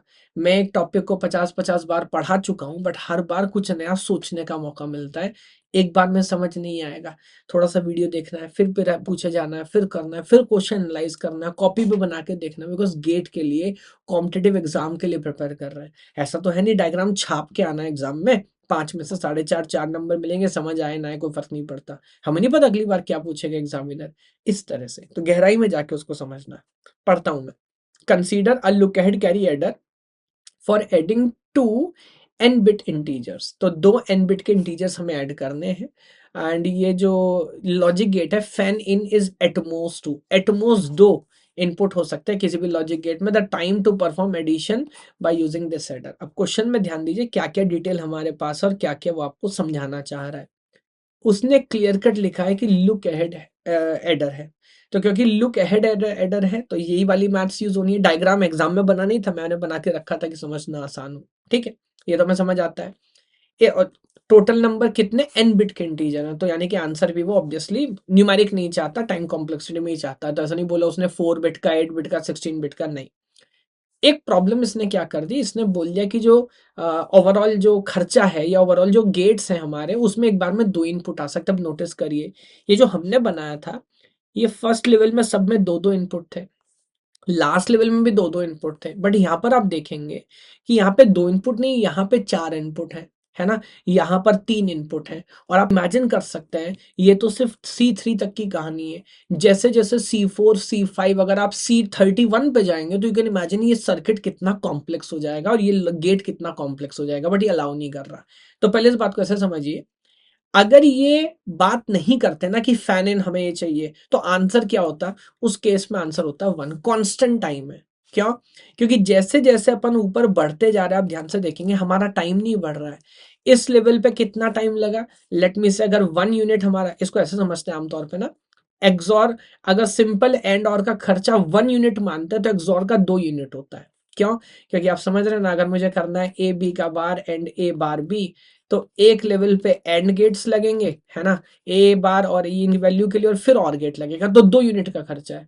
तो इस स्टेज पे भी 2 यूनिट लगता है। यहाँ पर आप देखेंगे 1 + 1 2 यूनिट यहाँ लगता है, और क्योंकि एक्सॉर गेट है 2 यूनिट यहाँ लगता है, तो अगर मैं सिंगल यूनिट मान के चल दूँ, 1 मिली सेकेंड मान लूँ, तो टोटल 6 मिली सेकेंड लगेगा ये काम करने में। और मजे की बात है, पैरेलली ये काम हो रहा है। तो ऐसा नहीं है कि अगर मैं एंड स्टेज का सर्किट बनाऊंगा तो मेरा टाइम बढ़ेगा। तो क्योंकि सर्किट का साइज बढ़ाने से टाइम नहीं बढ़ रहा, हार्डवेयर कॉस्ट बढ़ रही है, सर्किट कॉम्प्लेक्स हो रहा है, बट टाइम सेम है, तो इसलिए इसे बोलते हैं ऑर्डर ऑफ एन, जब प्रॉब्लम का साइज बढ़ाने से टाइम ना बढ़े। लेकिन अब क्योंकि आपने क्वेश्चन चेंज कर दिया, आपने क्या बोला, आपने बोला कि ये जो फैन इन है that is at most, fan in क्या है सर, फैन इन है एटमोस्ट 2। तो अब ध्यान से एक बात समझिए, अब मान लीजिए यहाँ पर हमारे पास 4 हैं, 4 गेट है, 4 इनपुट आ रहे हैं, एंड ऑपरेशन करना है। अगर एक बार में 2 ही का करना है तो मेरे को कितने गेट लगाने पड़ेंगे सर? 2 एंड गेट पहले लगेंगे, फिर उन दोनों का जो रिजल्ट आएगा फिर से मैं एंड करूंगा। कोई बड़ी बात नहीं, हो जाएगा, लेकिन टाइम लगेगा। एक बार में आप कितनी प्रॉब्लम, कितने काम कर पाओगे? दो इनपुट लोगे, देन अगले लेवल पर जाओगे। तो सोचने वाली बात आपको नहीं लग रहा है डिवाइड बाय 2 वाली प्रॉब्लम होगी? अगर आप मुझे 1000 इनपुट दोगे तो क्या होगा, या 1024 दोगे तो क्या होगा? मैं सब पे एंड गेट लगाऊंगा, मैं उसे 512 बनाऊंगा, फिर एंड गेट लगाऊंगा, फिर मैं उसको 256 बनाऊंगा, और धीरे धीरे धीरे मैं 1 तक लेके जाऊंगा। ये कौन सा पैटर्न है? से तो लॉग बेस 2 पैटर्न है, सीएसआईटी वालों को बताने की जरूरत नहीं है। तो यहाँ पर हमारा करेक्ट आंसर क्या होगा? फॉर अ सरप्राइज यहाँ पे हमारा करेक्ट आंसर होगा बी। जबकि अगर हम सिर्फ लुक एट कैरी की बात करें तो वहां पे हमारा आंसर है constant time order of 1। But क्योंकि आपने मेरे ऊपर ये कंडीशन लगा दी कि मैं कितने भी इनपुट नहीं ले सकता, मेरे को 2 इनपुट लेने हैं, बिकॉज ऑफ दैट कंडीशन अब मेरा आंसर होगा लॉग एन, है ना? तो स्मार्ट क्वेश्चन था, टॉपिक भी इतना आसान नहीं है, क्योंकि हालांकि एक बार अगर आपको लुक एट कैरी जनरेशन के एडर की अगर पूरी मैथ समझ आए तो ये टॉपिक आसान है। बट कई बार मैं देखता हूँ कि बच्चे आमतौर पे इसमें उलझ जाते हैं, है ना? वो नहीं होगा तो आप इस क्वेश्चन को कर पाएंगे, है ना? तो ये एक क्वेश्चन था। ये देखिए गेट 2007 का क्वेश्चन, और क्वेश्चन बड़ा भयावह सा लग रहा है, बहुत सारा डेटा लिखा हुआ है। अच्छा, मेरी पुरानी अंडरस्टैंडिंग इसमें क्या है कि आम तौर पे जब गेट में क्वेश्चन बड़ा होता है ना, तो 2 चीजें हैं। या तो एग्जामिनर बहुत सारी, मैं बोलता हूँ मिस्टर ऑब्वियस बन गया है, बहुत सारी ऑब्वियस बातें आपको बता रहा है जो पता नहीं बताने की जरूरत थी भी कि नहीं थी। या फिर उसने कोई नया पैटर्न क्रिएट किया, पजल है तो बहुत सारी डिक्लेरेशन दे रहा है। आम तौर पे दोनों ही सिचुएशन में क्वेश्चन नॉर्मली आसान होता है ना? तो ऐसे क्वेश्चन घबरा के बिल्कुल मत छोड़िएगा, एक बार पढ़िएगा जरूर। मैं पढ़ता हूँ क्या बोल रहा है, नोटिस करिए। A look ahead carry adder that carry generate function gi and carry propagate function pi on an input ai bi given by this। ये तो हमें पहले से पता है, कोई नई बात नहीं बता रहा। This expression for the sum of bit si and the carry bit this is given by XOR and this, ये भी हमें पहले से पता है, nothing new। Consider two level logic implementation of the look ahead carry generator। Two level मतलब इसका मतलब फैन इन टू वाली कंडीशन नहीं है, 2 लेवल पे बन जाएगा, ठीक है। Are available for the carry generator circuit and an OR gate can have any number. अच्छा, अभी भी इसका मन नहीं भरा तो अलग से बता रहा है कि कितने भी इनपुट हो सकते हैं, ठीक है। The number of and gate and OR gate needed to implement this circuit, कितने एंड गेट और गेट लगेंगे अगर 4 बिट का मशीन बनाना है ना?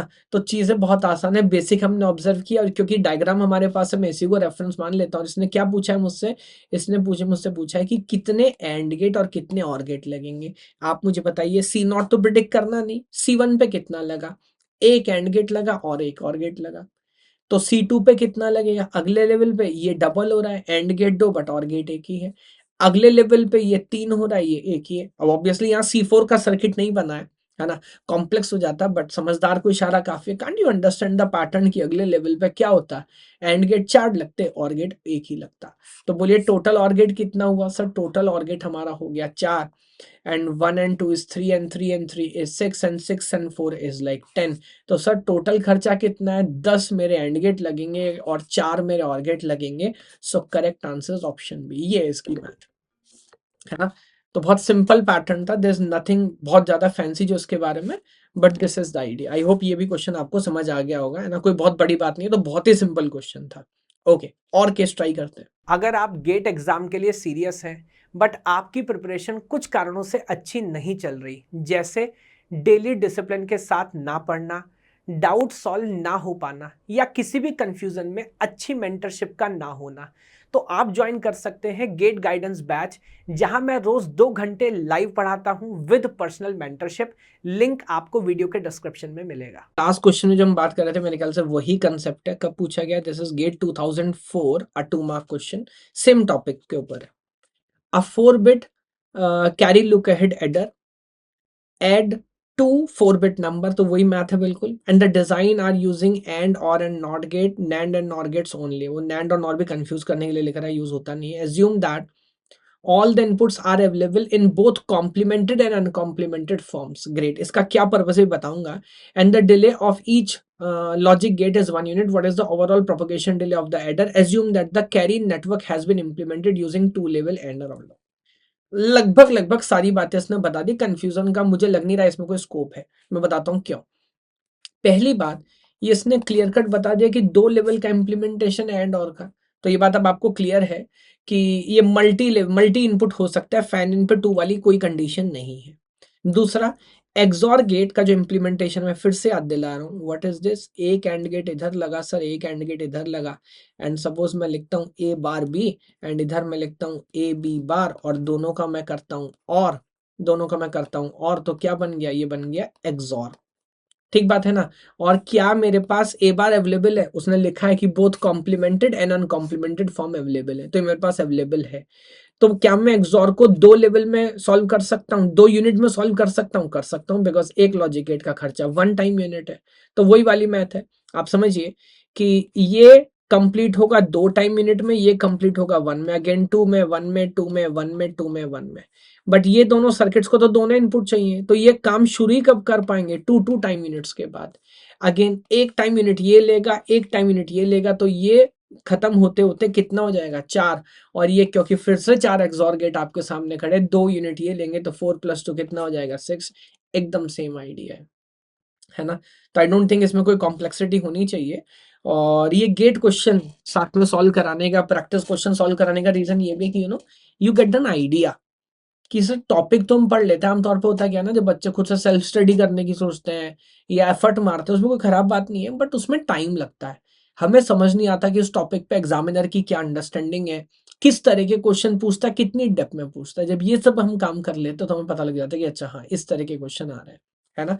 तो आई होप एडर की पूरी कहानी यहाँ पे आपको क्लियर हो जाती है, जहाँ पे we have done all this basic adding से हमने शुरू किया। देन उसके बाद हमने बात की हाफ एडर की, फुल एडर की, फिर दोनों का जो चेंजेस हमने करे, रिपल एडर हमने पढ़ा, एडर सब्ट्रैक्टर वाला भी और लुक अहेड कैरी वाला भी, और दोनों में किस तरह के क्वेश्चंस आ रहे हैं वो भी हमने क्लियर कर लिए। अब अगला टॉपिक हमारा है मल्टीप्लेक्सर, है ना। तो एक तरह से एक चैप्टर यहाँ पे हमारा एंड हो गया। कॉम्बिनेशन का इंपॉर्टेंट पार्ट था। आई सम टाइम एक्सपेक्ट कि एक क्वेश्चन ये पूरे एडर वाले सेक्शन से आए, है ना। लेकिन भूलना नहीं है कि पूरे कॉम्बिनेशनल सर्किट का जो सबसे इंपॉर्टेंट पॉइंट है वो है मल्टीप्लेक्सर वाला चैप्टर। तो चलिए अभी उसकी बात करते हैं। ओके अभी भी आप में से 75% से ज्यादा स्टूडेंट्स ने सब्सक्राइब नहीं किया है, so please like, share and subscribe.